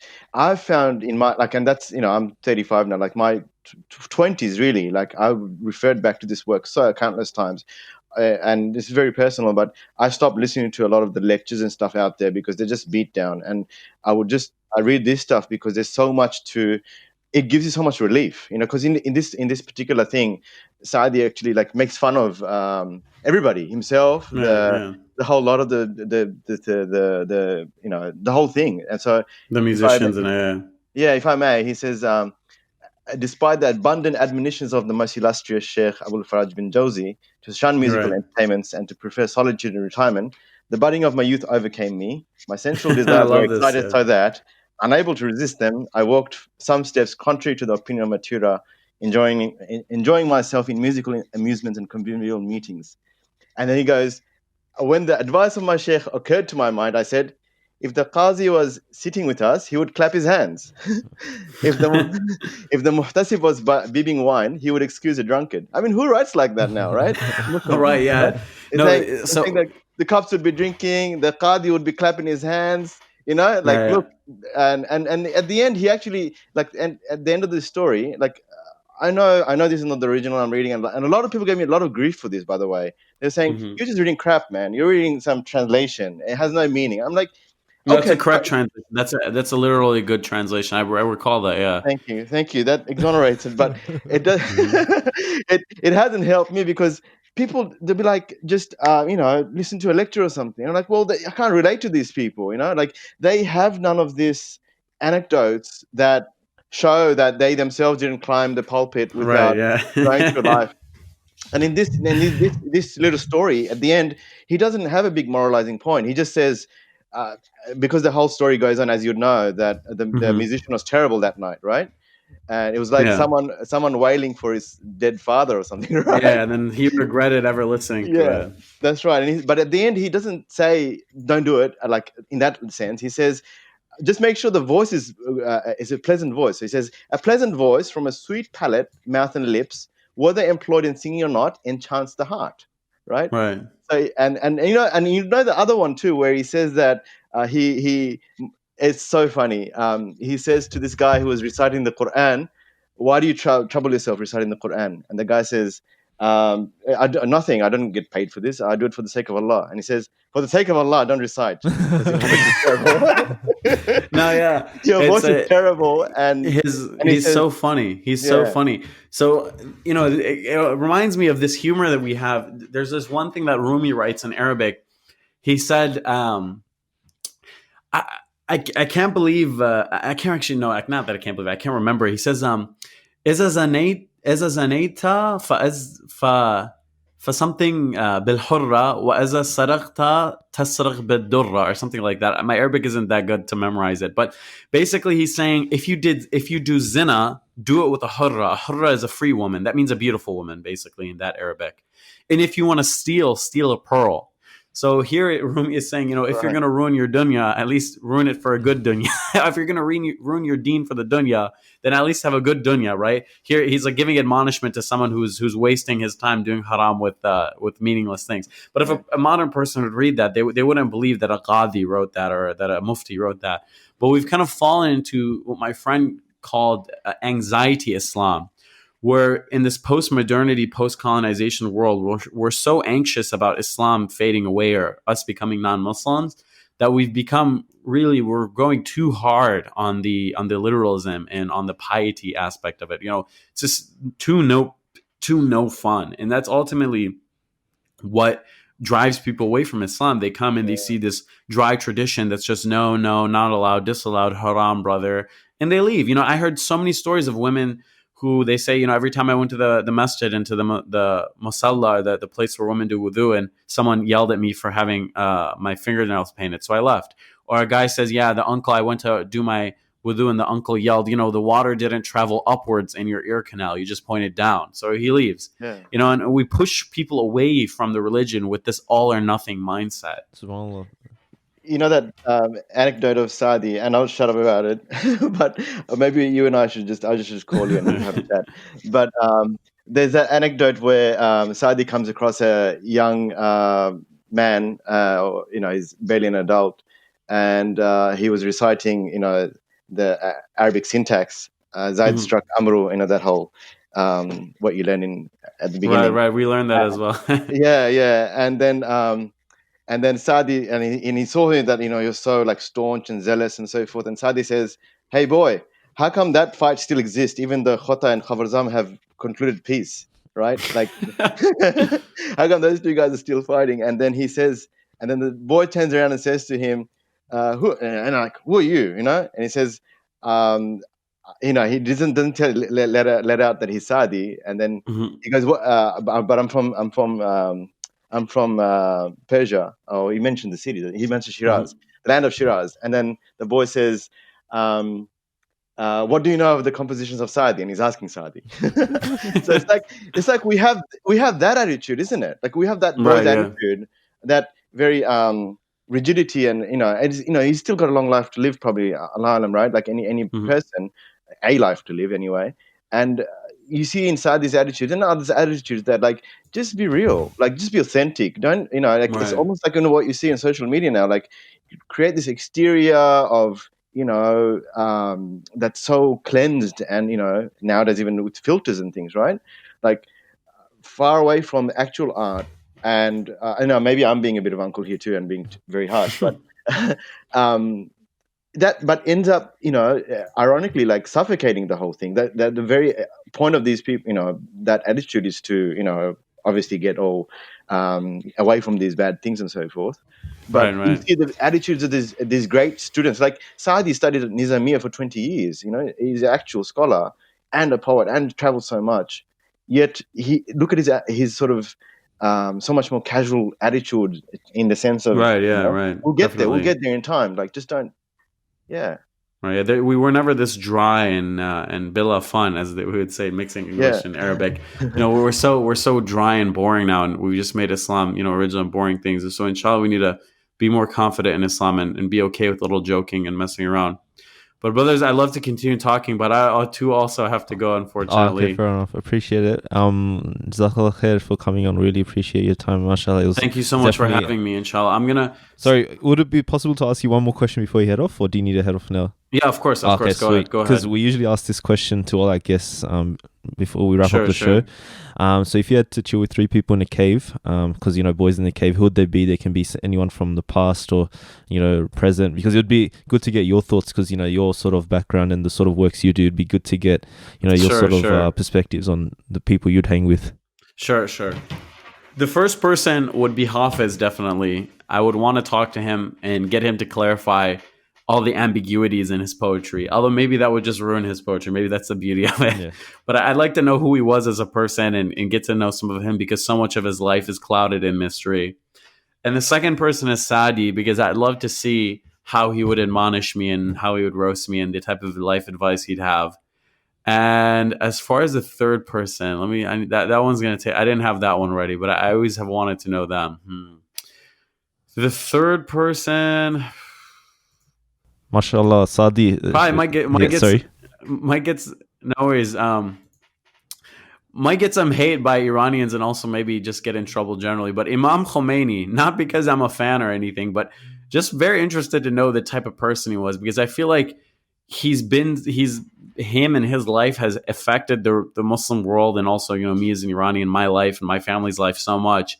But I think that almost like understanding who Rumi was is so clouded by our modern world. He too, I feel like, on one side there's people who are hardcore Khomeinists who really like him, and I feel like they have an exaggerated idea of who he was. And then there's hardcore anti-Khomeinists, who is basically everyone else, who are like super detractors and like, no, there's nothing redeemable. I'd just like to sit down with him and get to know what he thinks like, and maybe if I could show him modern Iran, what his thoughts of the country would be, or just generally his outlook on a lot of things, because he's also clouded in mystery, because there's aspects of his life where you look and you think that he would be like a really strict hardcore Muslim, and then he also wrote a lot of wine and love poetry that was based off of Hafez. So I just like to know what type of person he was, and I don't know, just talk Iranian politics with him. Mashallah, they were very good insights, and yeah, that'd be amazing to have a conversation with those three in the cave. So Jazakallah khair, we appreciate your time. Thank you so much for I want to having me. make a quick fact check. So I got Teachings of Rumi. Is E.H. Winefield a good translation? That's my book of Rumi. I've not looked at it, but to my understanding, it is. Okay, alhamdulillah. Because the introduction is done by Idris Shah, and then because one of the names you put as to stay away from was Idris Shah, but he didn't write he wrote the introduction for this. But I didn't write that. I think Zirrar wrote that. Okay, wrote that thing. And what about the book of Saadi's Gulistan by Sir Edwin Arnold? I don't know about that, but the Wheeler Thaxton one is good, and I can just send you that in like WhatsApp. Okay, brilliant. Jazakallah khair, appreciate. Yeah. That was. Yeah, sorry, Saadi. Thank you so much for having me. Now, just saying that was Edwin Arnold that I read. Oh, okay, the one you just read. That sounded like a good translation. Okay, alhamdulillah. Probably wrap it up there. Jazakallah khair again. I said it like 3 times. So but yeah, it was really insightful. Right, definitely looking forward to this episode. So for our listeners, thank you for giving us your attention. If you have any questions or queries, feel free to email us at info@boysinthecave.com. You can follow us on Facebook and support our project, inshallah. And we'll also put the links to Shahzadeh and Zirrar's project. Definitely help them out. Donate. We'll send all the links, inshallah. So for our special guests, Shahzadeh, Zirrar, and my special co-host Saadi, who we've done an episode before, so you can definitely check it out, his episode as well. And myself, we wish you all the best. This is Tanzim signing off. Assalamu alaikum. Alaikum assalam. Bye.